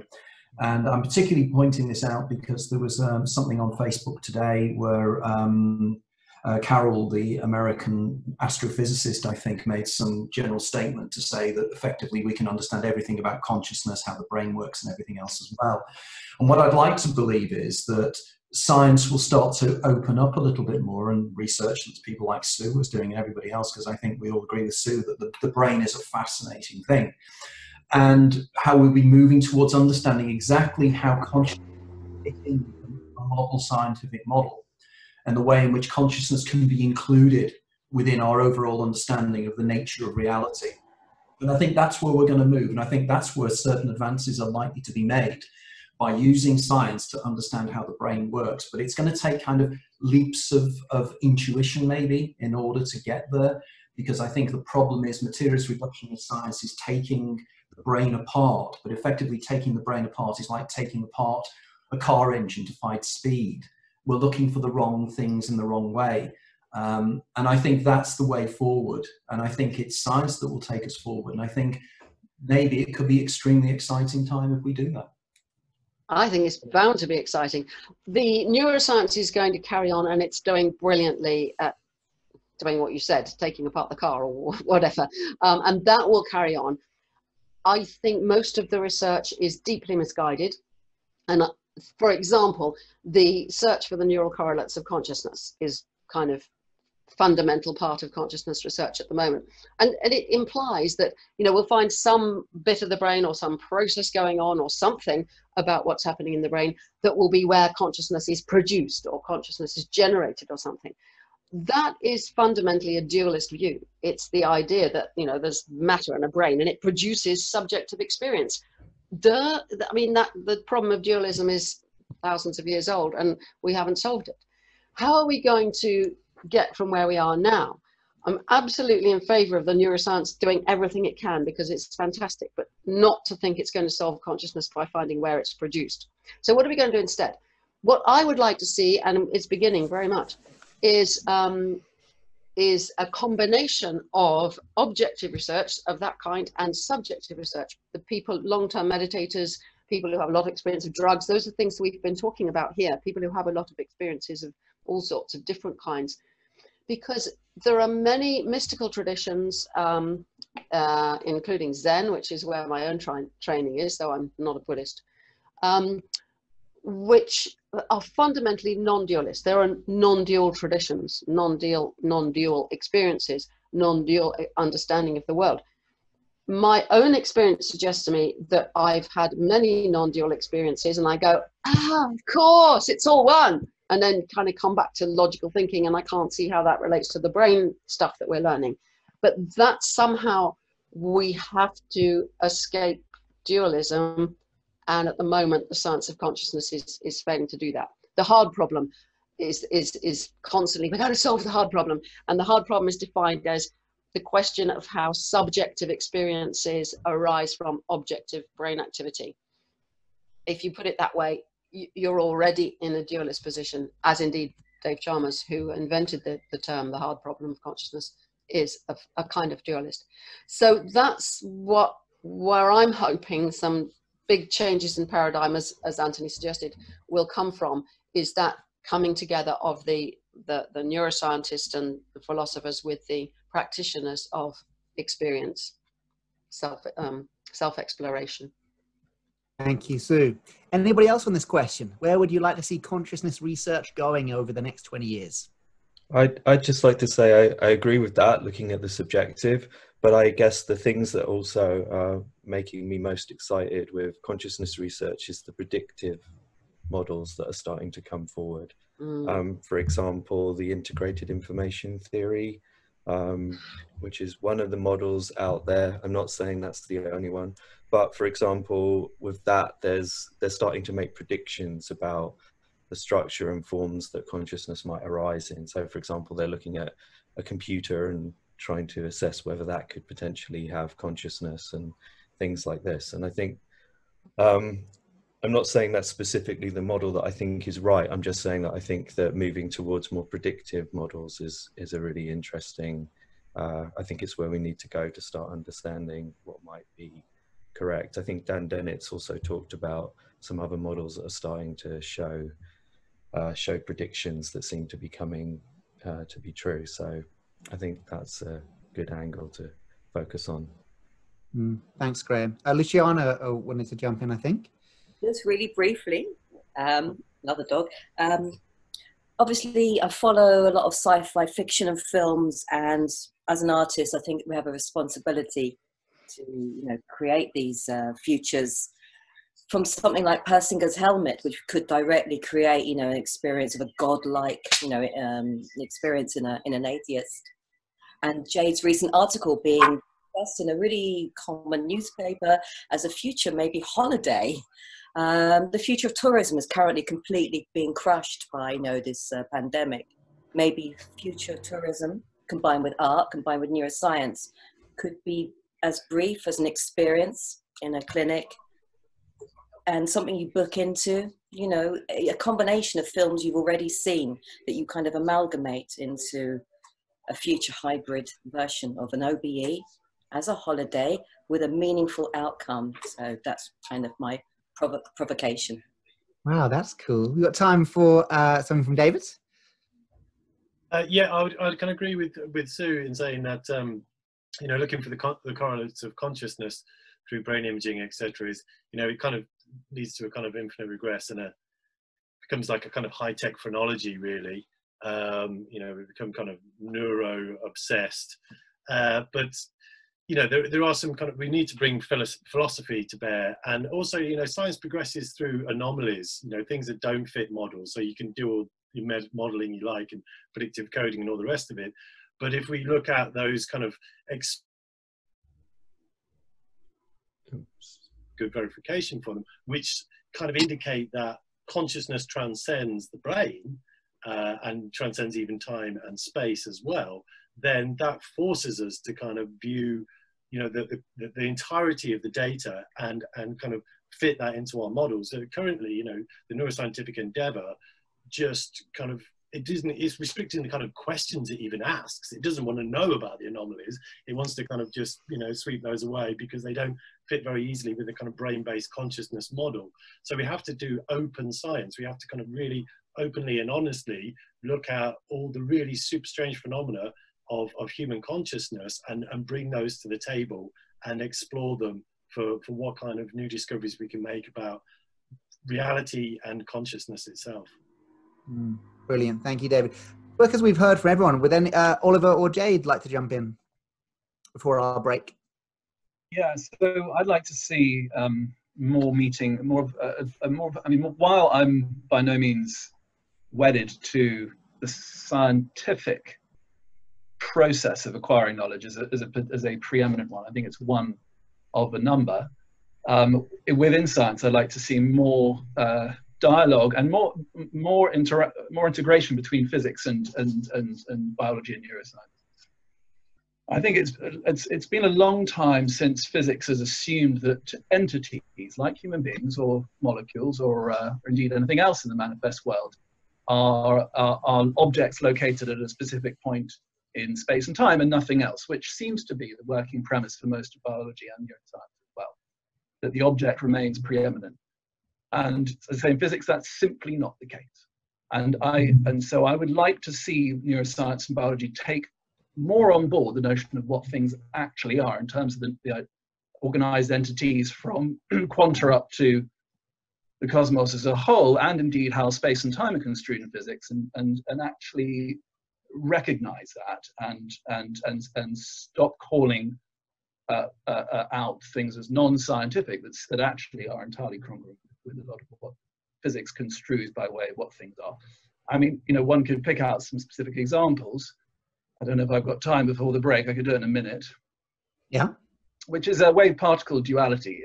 That was initially thought to be a thing that pertains to quanta only, such as electrons and photons, very of submolecular things.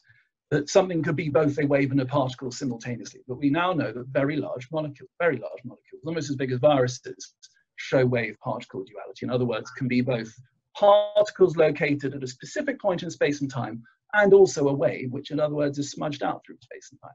And it's illogical to state that at some point in the organization of reality that things simply stop having that duality. you know, you go up through very large molecules and into cells, which, by the way, most physicists think probably do have that dual nature, and then up, of course, into human beings and other organized biology. So I think that recognizing that deep paradox, which it is, because waves and particles behave very differently and relate to space and time very differently, and bringing that into the sciences of life will be helpful. Wow, that was super cool, man. I mean, a lot of what people have said have blown my mind today, but that was particularly mind-blowing insight. For what it's worth, my tiny mind probably is blown easier than most other people. But anyway, Jade, would you like to add anything before we go for our break? No, I don't want to add anything, but I just want to say I'm super interested in that, Oliver. And yeah, physics applied to consciousness. I almost did a course looking at that because it's just super fascinating. So I'd like to hear more at that at some point.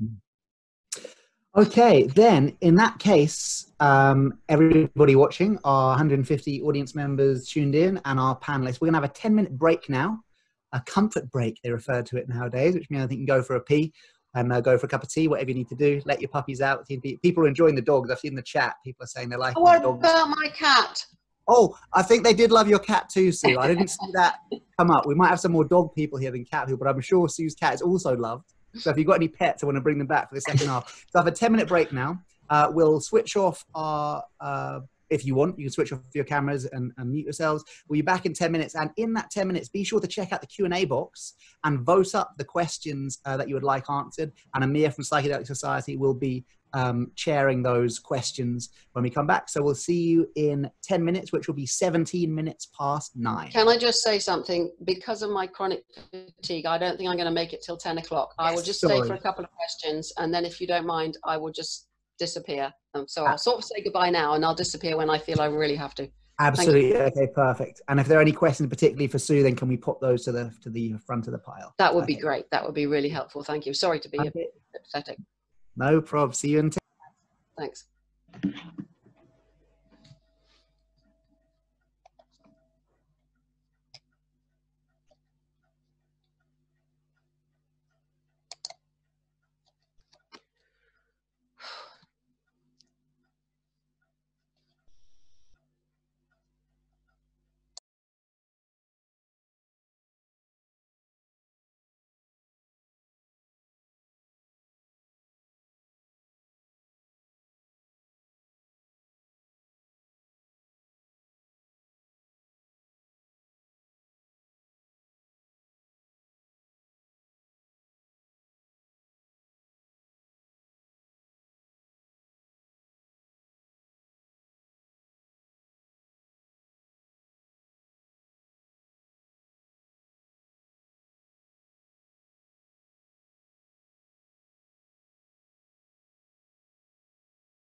Jade, can you hear me? So we're not back from the break, but there's several questions on how people can learn to induce OBEs. So I reckon it's useful if perhaps we say we'll send out resources, because obviously you just did a 4-week course that's just the tip of the iceberg. So rather than trying to, I don't know, maybe there's a quick answer as well, but I wonder if collating those questions and thinking, okay, we can send out some resources and emails how people can continue to investigate. Yeah, I think we're going to get information off everyone generally, like a few different links. Some Luciana and Sue have already sent me some already, so that we have each speaker and then links for each speaker. And so obviously, like Graham and I both teach the out-of-body experience practice, so we can send links to our courses. Great. Charlie's going to say something about that as well. Great. I think you just said it. Oh. I will say it again when people come back. It's 9:17, so we should get going if we want to stay on target. So are you cool to field these questions, Amir? So it'll be you who's choosing and asking the questions on behalf of these audience members. Yeah, and just to say, in these situations, there's already 52 questions, and as you saw, like one question that, you know, we could easily just pick one of these questions and spend the next 40 minutes, if not the next 40 lifetimes, discussing that one question. So I definitely won't have time to go through all of them. And so rather than adding more questions, you're better off voting up existing questions, seeing there's a few different topics already covered. You're more likely to see your area of interest covered that way. And just to say, I'll tend to just go with the ones that have the most votes, unless it's very similar to another one that's already being answered. Unless it's kind of been really gone into quite a lot in the film. So some of you may not have seen the film yet, but you all have the link. So if the film kind of, maybe, you know, potentially, if I feel like the film has really gone into one of your questions, then I'll just assume you'll be watching the film at some point. And there'll be resources sent out. So some questions are quite specific, and we'll send some resources out by email to everyone who's attended this. So I'll just go with the top question, 17 votes from Saskia. And she's saying she heard in the movie, so it's a question from the movie, that people having sleep paralysis are sitting on a gold mine. Could any of you develop on this? And some people have answered in the Q&A already that it's a good position from which to do OBEs, but maybe there's more links there or something interesting to come out of that as well. I'll say something because I'm going to disappear in a minute. Yes, I think the reason why you can get to an out-of-body experience from sleep paralysis is because, well, if you don't know about sleep paralysis, when you're dreaming, your muscles, your skeletal muscles are all paralyzed, chemically disconnected, so you can't act out your dreams. And so-called sleep paralysis occurs when you're half awake enough to think what's happening, and you can't move. So it's a perfectly normal thing to happen. It happens to about, surveys vary, but about 40% of the population have had it at least once, and some people get it a lot. Now, if you take the view that an OBE is caused by a disruption of the body image, the fact that you're paralyzed means if you imagine moving, you have one body schema for movement is moving, and actually you stay still and you don't move, so you get the disconnect. And it's an opportunity, if you stick with it, concentrate on the idea of moving.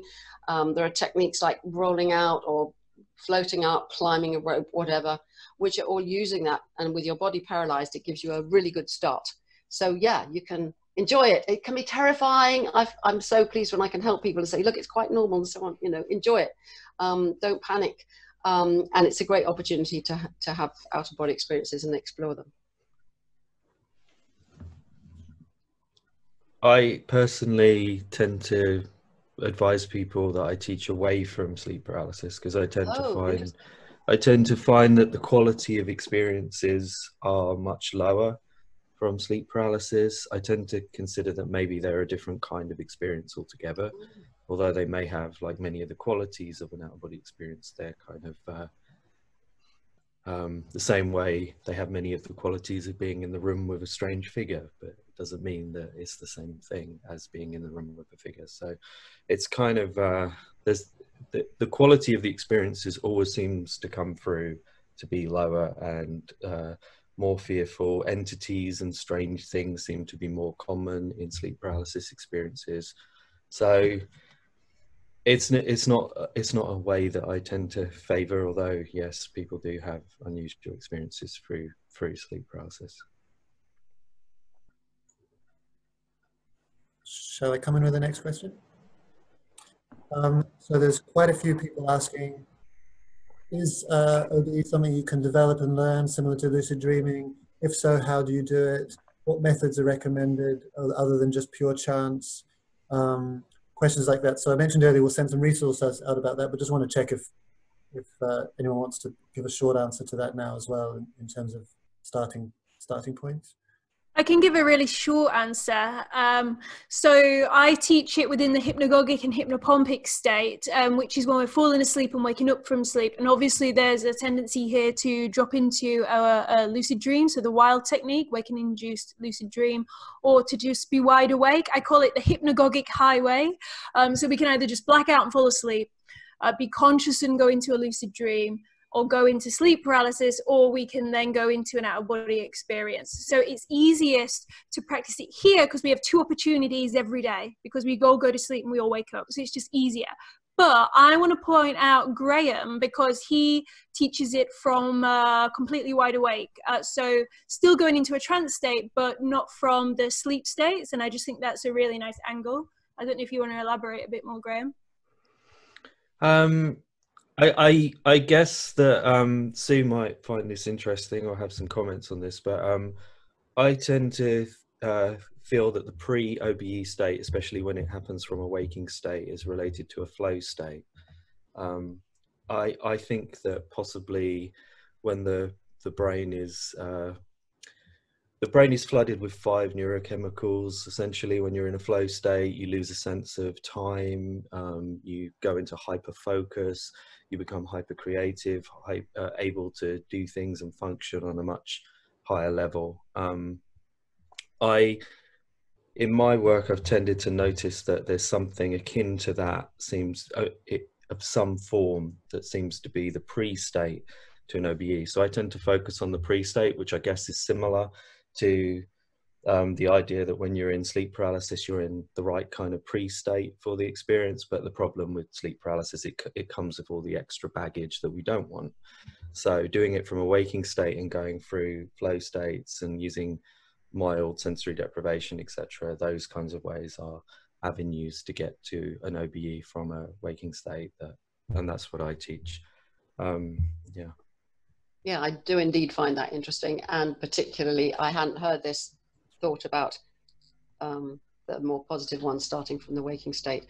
I can get to that kind of pre-state, but I can't deliberately produce out-of-body experiences. So it's interesting to hear this. Thank you. So there's a question. I'm going to combine 2 or 3 questions which kind of feel like they come together under the same theme. One that I'll read one out and then say how it relates to several others that have come up.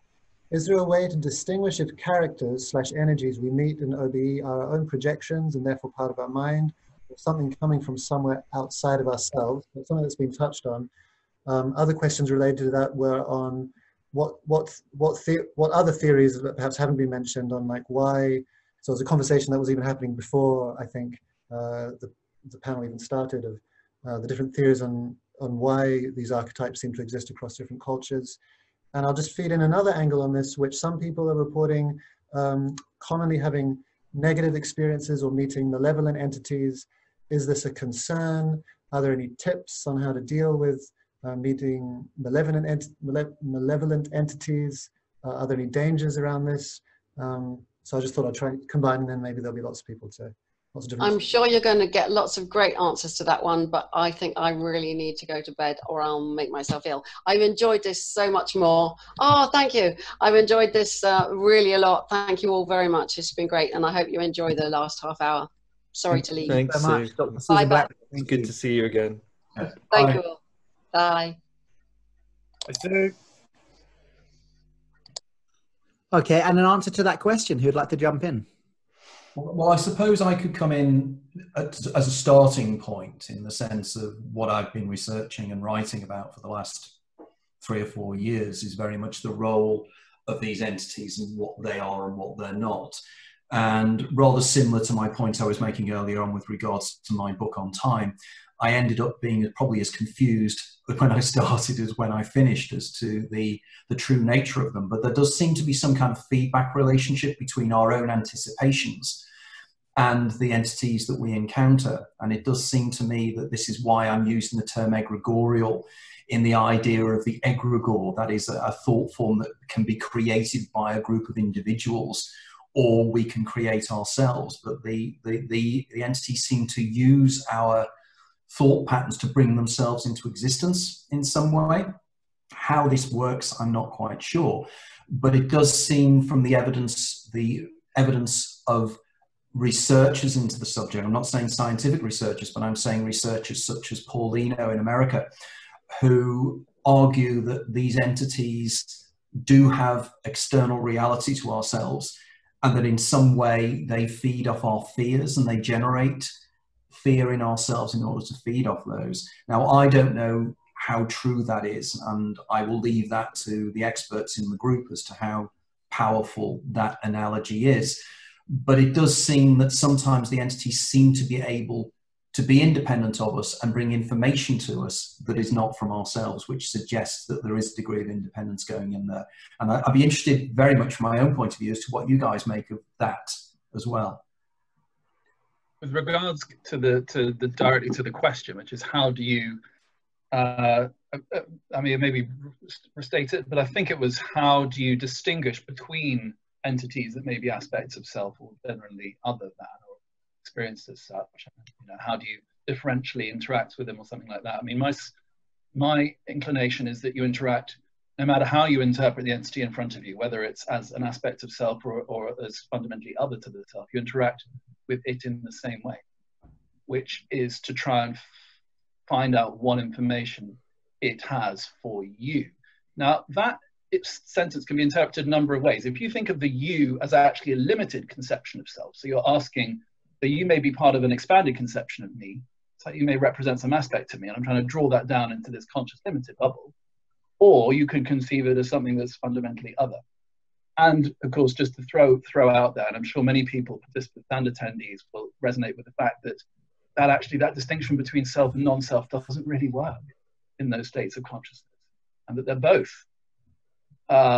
self and not self. That actually the distinction between self and not self, between inner and outer, sort of vaporizes in unusual states of consciousness, such that you interact with entities that are both you and not you simultaneously. I think that's a brilliant answer, Ollie. I couldn't really add much more to that other than say, in kind of psychedelic psychotherapy, they tend to advise you to go into it. You know, whatever fear, demon, being, whatever pops up, is to just kind of, instead of turning away from it, to go towards it, to kind of literally go into it, you know, to just see what it's composed of. And move towards it, and it typically then, according to theory, then becomes something else, transforms.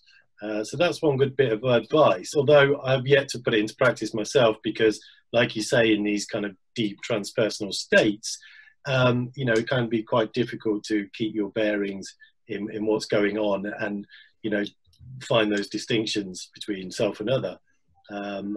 So that's one advice. I think even the distinction of self, it comes back to the question we were talking about with consciousness, the distinction of what is the self, what is consciousness, what is actually perceiving, what is the I, all of that comes to the fore. So then if we're talking about experiencing some kind of other in an altered state, can we really even draw these distinctions? It becomes very, very complicated. And going back to what Anthony was saying about the theory of sort of fear, I tend to think that a lot of these patterns or structures, constructs, whatever that that you can experience in these kinds of altered states, often people attach that they feed off of fear and things like that. But I think another way of looking at it is that they are the result of intensity or intense emotional experience. The more that you have an intense experience of that particular concept or that particular idea, the egregore, whatever, the more reinforced it becomes and the more it comes to the fore. So it could be fear, because that's a strong, powerful human emotion. So, but it could also equally be another kind of emotion. But we tend to notice the more negative things. We tend to notice the, you know, I think it's even true with precognition and some kind of experiences like this, where you'll tune in, like I did in the Soho experience that's in the film, or in some other precognitive events. People often tune into something that has a huge emotional outpouring.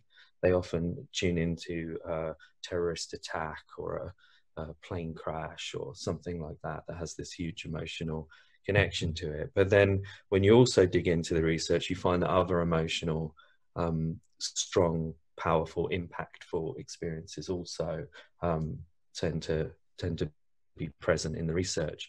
So I think if consciousness is extended, which it, from everything I've researched and all the work I've done, it seems to suggest that it is. If that's the case, then maybe within that broader consciousness or non-local consciousness, there can be these patterns of information that we could call an egregore or a servitor, or these different concepts of constructed artificial consciousness, if you like. Yeah, because I find that quite interesting, because what Ollie was saying before, you know, about the relationship between the observer and the wave function, and the idea that subatomic particles, you know, effectively the wave particle duality, and, you know, we've got buckyballs with 60 atoms in them that are actually showing wave particle duality. Clearly there seems to be a direct relationship between the observer and the observed in a far more subtle way than we've ever understood before. So in which case our hallucinations, in raised commas, could we be bringing them into existence? But just because we're bringing them to existence doesn't mean they don't have independence of us.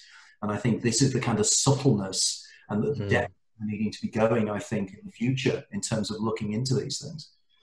Yeah, I think it's an extended mind, but we also need to think that with consciousness and or sensory interaction with the world around us, we are the product of, in many ways, of the sensory information around us. We've evolved into this particular form with eyes and ears and all the rest of it in order to interact with our environment. So we are the product of that environment, as well as interacting and acting upon it.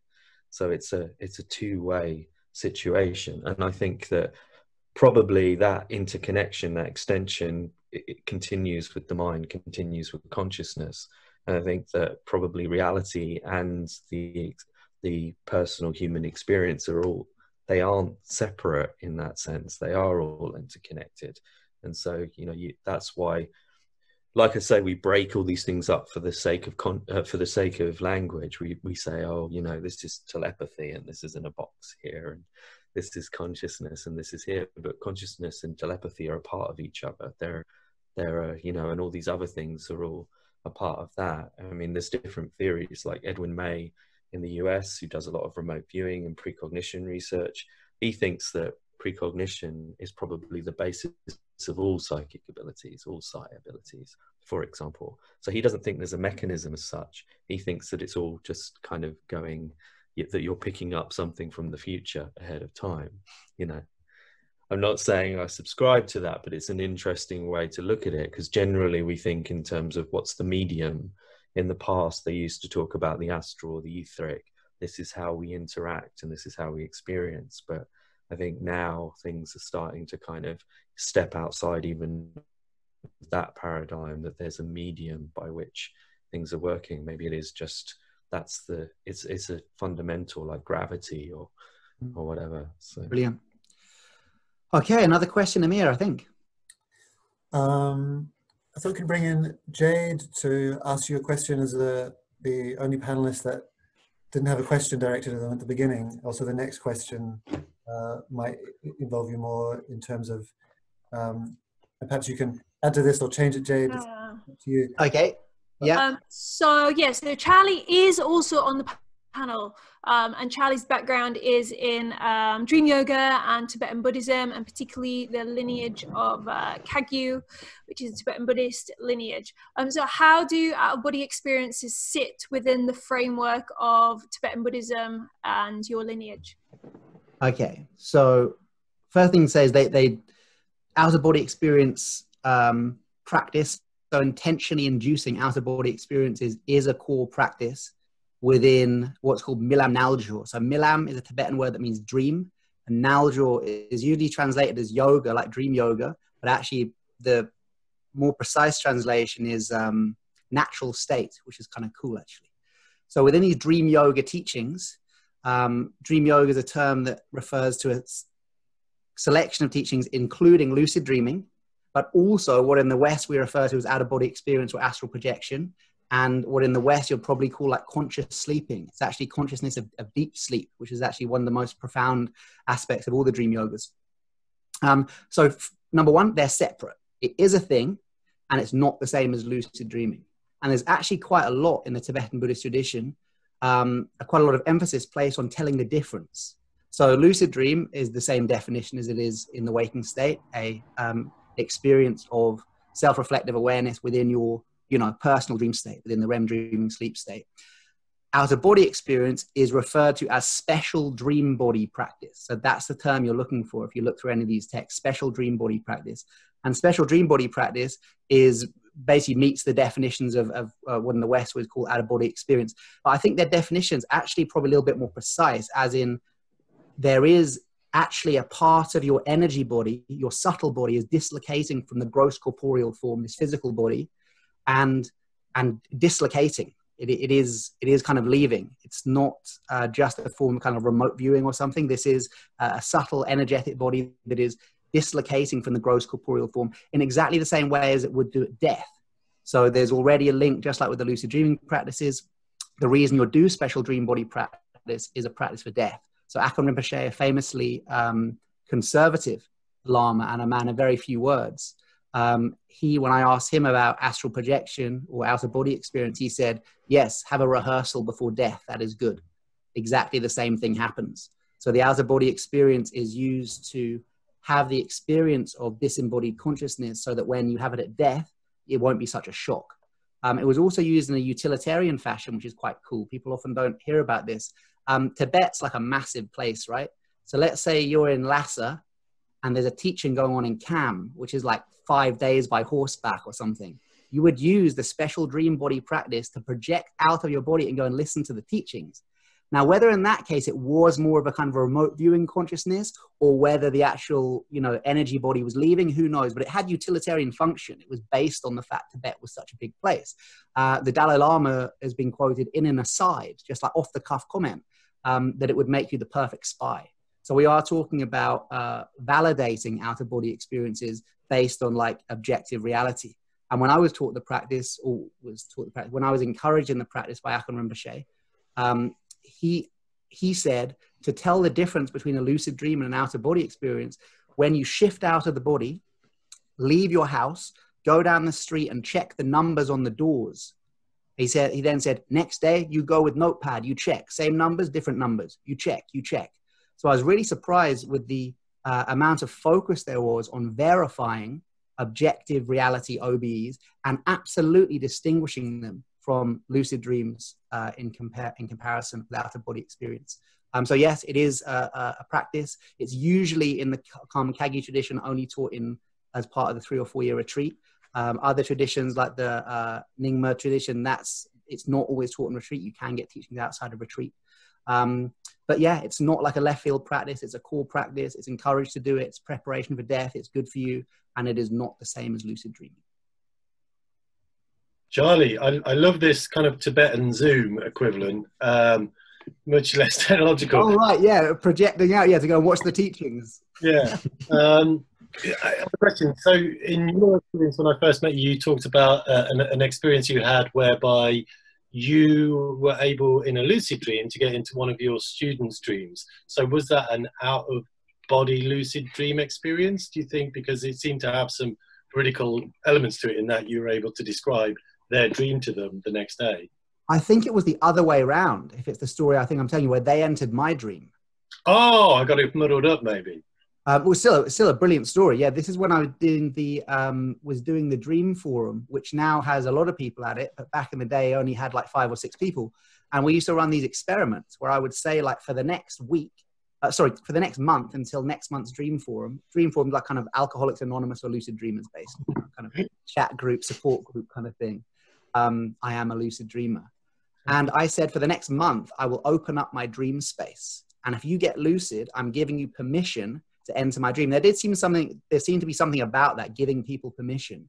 And yeah, basically one guy nailed it. It was very specific info he gave.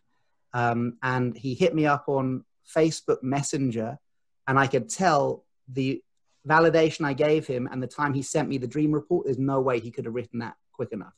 So it's pretty good. Anyway, he got lucid. He called out, "Charlie Morley's dream now. Charlie Morley's dream now." He then had an experience of being on a beach, and in the middle of the beach was like a perspex kind of field, like kind of a plastic kind of dome thing. And behind the plastic dome, he saw me wearing a hat, drinking a cocktail, standing up to my knees in water. And he was banging on the perspex going, "Charlie, it's me. I'm doing the experiment. I'm lucid. I'm lucid." And he said, when I looked at him, I looked kind of drunk, but not because of the cocktail, because I had like very low level of awareness.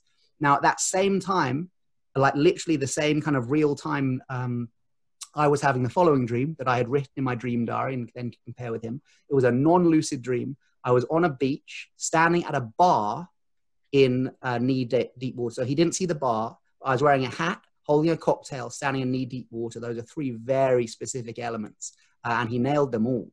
So whether that was lucid dream with Psy, whether he was actually, projecting some element from his psyche into mine, I don't know. But as far as kind of lucid dream Psy experience, I think that ticked all the boxes.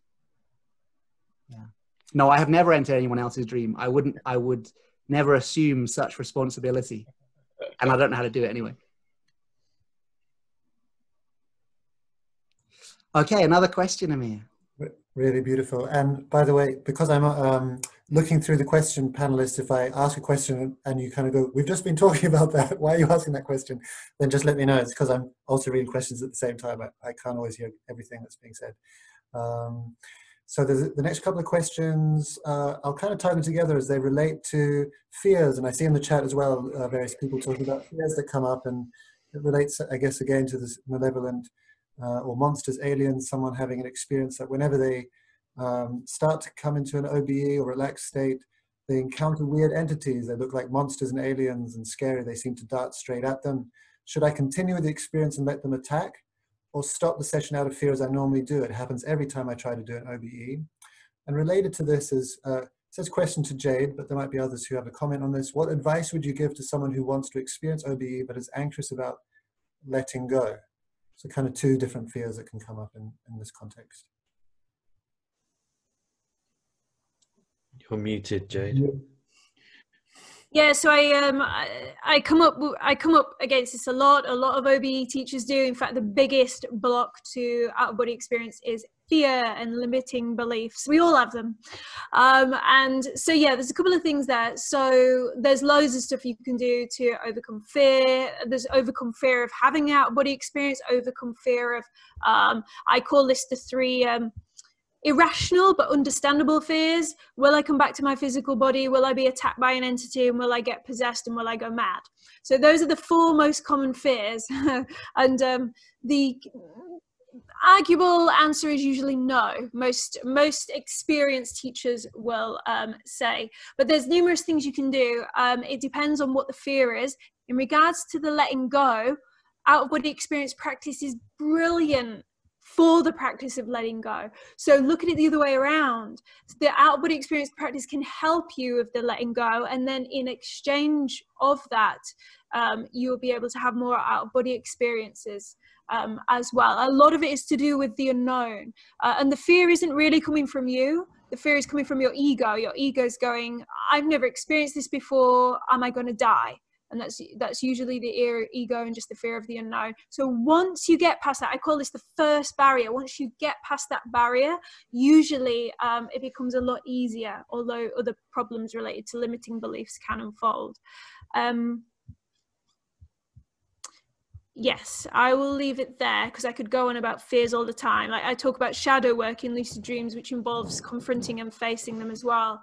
And I'll add one more thing before I leave it open. So that there is this idea that, I don't know, there is this idea, and I have seen it a lot in people, that there's a kind of a test, and it's a fear test. And once you kind of face that test, it then stops happening. And most people reference this with sleep paralysis, in that when they finally confront or meet the presence, it either changes its demeanor, its self-autonomy, and it becomes very different in terms of how it interacts with you, or it just completely vanishes. So there is something to do with meeting the fear and moving beyond it.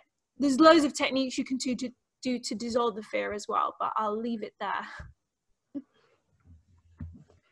Yeah, I mean, I did, well, I've done decades of research into demons, possession, all of this kind of stuff, to find any evidence whatsoever of any harm ever coming to anyone from out-of-body experiences.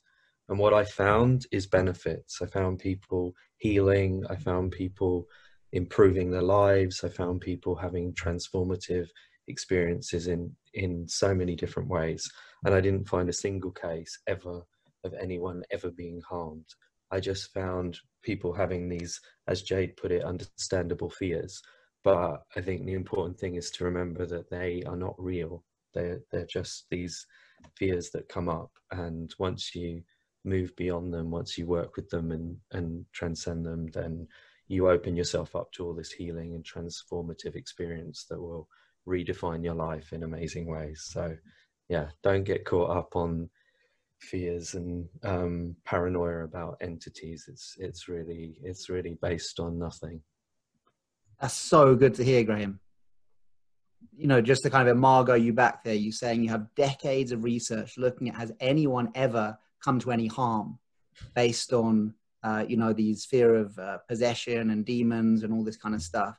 And your research has come up with it nothing. all falls apart. I went really into the possessional stuff. I went into the original case behind The Exorcist even, which falls apart as well. It was just it was a small boy who the real case, and when you look into it, it was just that the priest had these strong religious beliefs, and even a witness to the actual case stated that it was just the beliefs of the priest. So, you know, then I looked into Goetia, the books of demons and all of this kind of stuff, and again, nothing. It just, most of it ends up just being pre-Christian gods that the later Christians were scared of. And the more I went into it, you know, all these cases, the more it just all kind of crumbled, really, the moment you scratched the surface. And I just didn't find anything of any substance to show that people can be harmed by the experiences. And like I said, I then started finding cases of spontaneous healing, of transformative, you know, things that change people's lives. So yeah. Could you clarify maybe, Graham, when you say they're not real, did you mean the entities, the fears, or both? I lean towards that they're not real in the sense that they cannot harm you.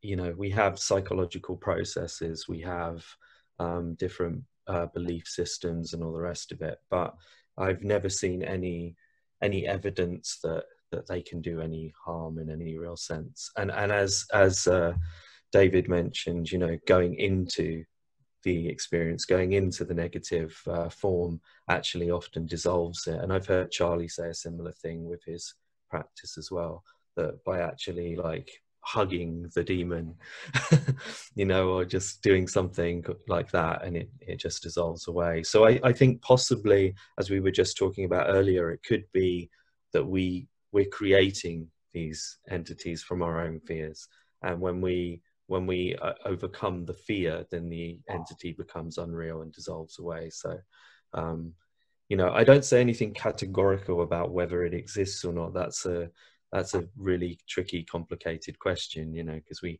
can't even really answer, does consciousness exist, or these kinds of things. So when you start saying that something doesn't, I think you're getting into tricky ground. But I think that, so what I did is I focused on tangible negative impacts of out-of-body experiences, and I didn't find any. I found the opposite.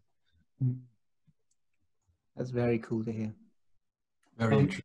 I just feel moved to say something, which is that in my experience, both from my research, from my personal explorations, and the reading that I've done, I think it's really important when, for people, you know, so for all 134 people on this call, most probably, and us as well, those who feel drawn towards transpersonal experiences and out-of-body experiences, and the extraordinary side of human nature, it's super important that in your journey you don't overlook your own personal unconscious and the rather mundane crap that's in it. Because it's quite easy to try and think, well, you know, the stuff that kind of my own little personal trauma, they seem so small and benign. So if I just kind of go out to the big stuff, then I can just ignore this seemingly small, these insecurities that plague me, whatever it might be. But I think that's kind of a defense mechanism, that, you know, you can kind of try and glamorize your own shit by kind of saying that it's got transpersonal origins or something.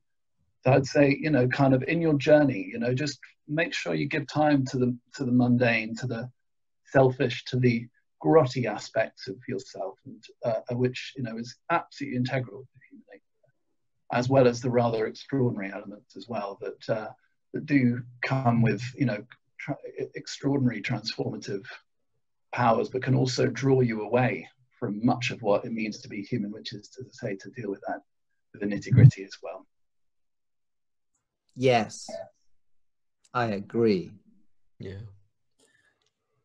And potentially related to that, maybe it follows on, is someone asking, during an OBE, is it possible to speak to your higher self, higher awareness, like one can in a lucid dream?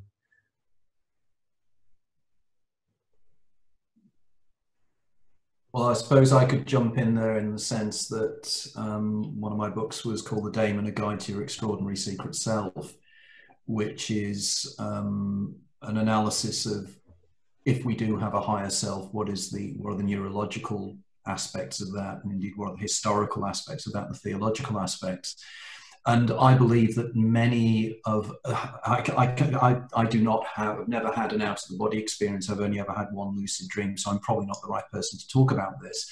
But I would suspect that probably a great deal of the encounters we have under these circumstances will probably be related to our own higher self, the being I call the daemon, and that in some way the daemon is facilitating the dream scenario, either to give you information or guidance in one way or another. And one of the exercises I'm working on at the moment is I'm working on a paper at present of finding techniques and ways in which we can open up communication channels between the daemon and what I call the eidolon, which is the everyday self.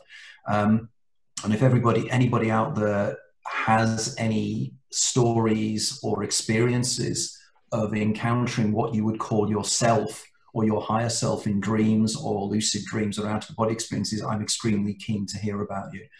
And hear about your experiences. So please do contact me if you've had these.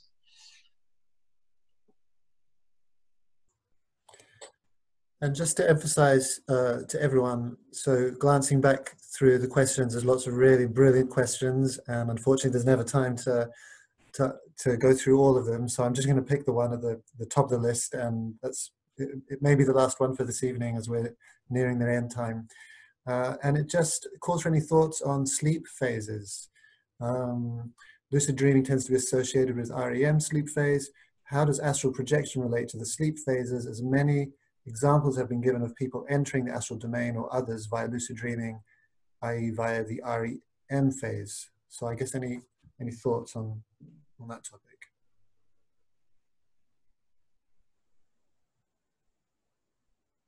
You can enter an out-of-body experience from any conscious state. It's not specific to lucid dreaming. You can also enter it even from no brain state. So we have the near-death experiences that seem to confirm that even when there's no brain activity, we can still enter an out-of-body experience. So I think sometimes there's, especially at the moment, there's a lot more emphasis on lucid dream-based practice, but if we go back through the research and the history of the out-of-body experience, it wasn't specific to talking in terms of lucid dream states. So while different phases of sleep might be a helpful way to enter into different experiences, like some form of out-of-body experience, like I mentioned, I tend to think the sleep paralysis based ones and the sleep ones are a little bit more tricky to work with in terms of the objectivity of the experience. So I tend to favor the conscious approaches because you have more objectivity and the experience is more consistent. So I think actually when you look at it, the same with psychic ability can happen in any brain state whatsoever. And I think it's true of the out-of-body experience as well. So it's not necessary to focus on a particular type of state. It's more, as in sleep or waking, it's more relevant to focus on the depth of unawareness of the body. So it could be like sleep is a good way of shutting down body awareness, whereas also deep meditation, sensory deprivation, trance states from movement, for example, all of these things are all other ways of shutting down body awareness and inducing an out-of-body experience.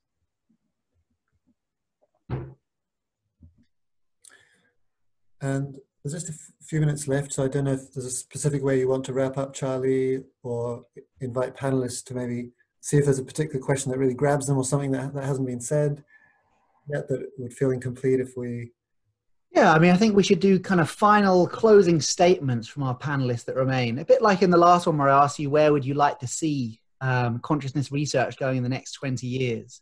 What would your final closing statements be on people who've been watching this, who are interested in out-of-body experience, whether the fact they want to learn it or have one or have had one? What would your closing comments be for people? Where should they go now?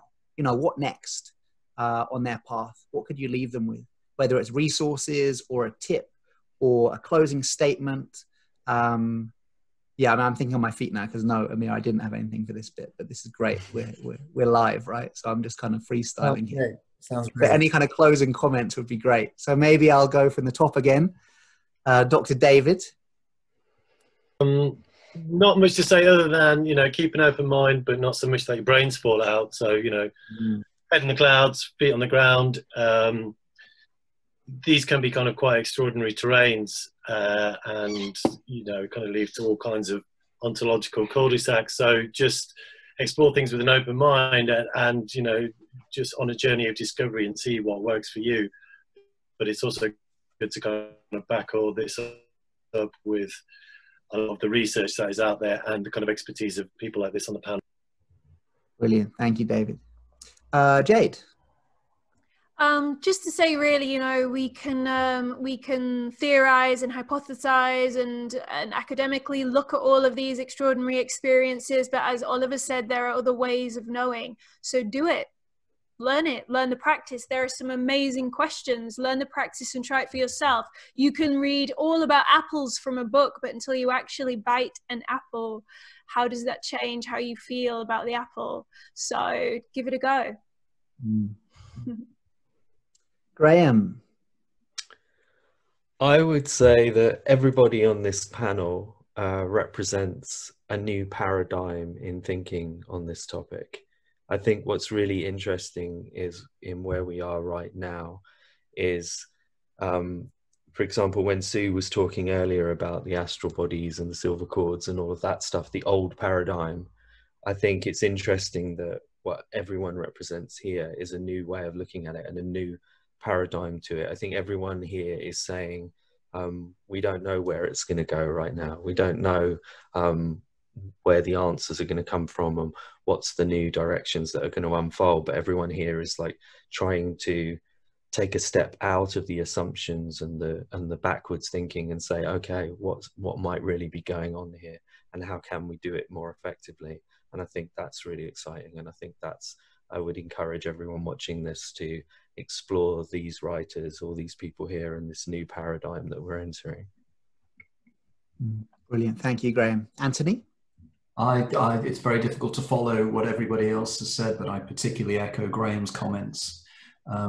We are trying to push the envelope here. We're trying to change the old science into a new science, a science that is more inclusive of extraordinary human experiences, because effectively even science is only the human brain processing the information that nature is giving us. And to exclude a whole area of human experiences just because it doesn't fit in with the present scientific paradigm is not science, it's scientism. Now, for me, the most exciting thing that's going to be happening in the next few years is experiences of individuals like yourselves that are involved in this group.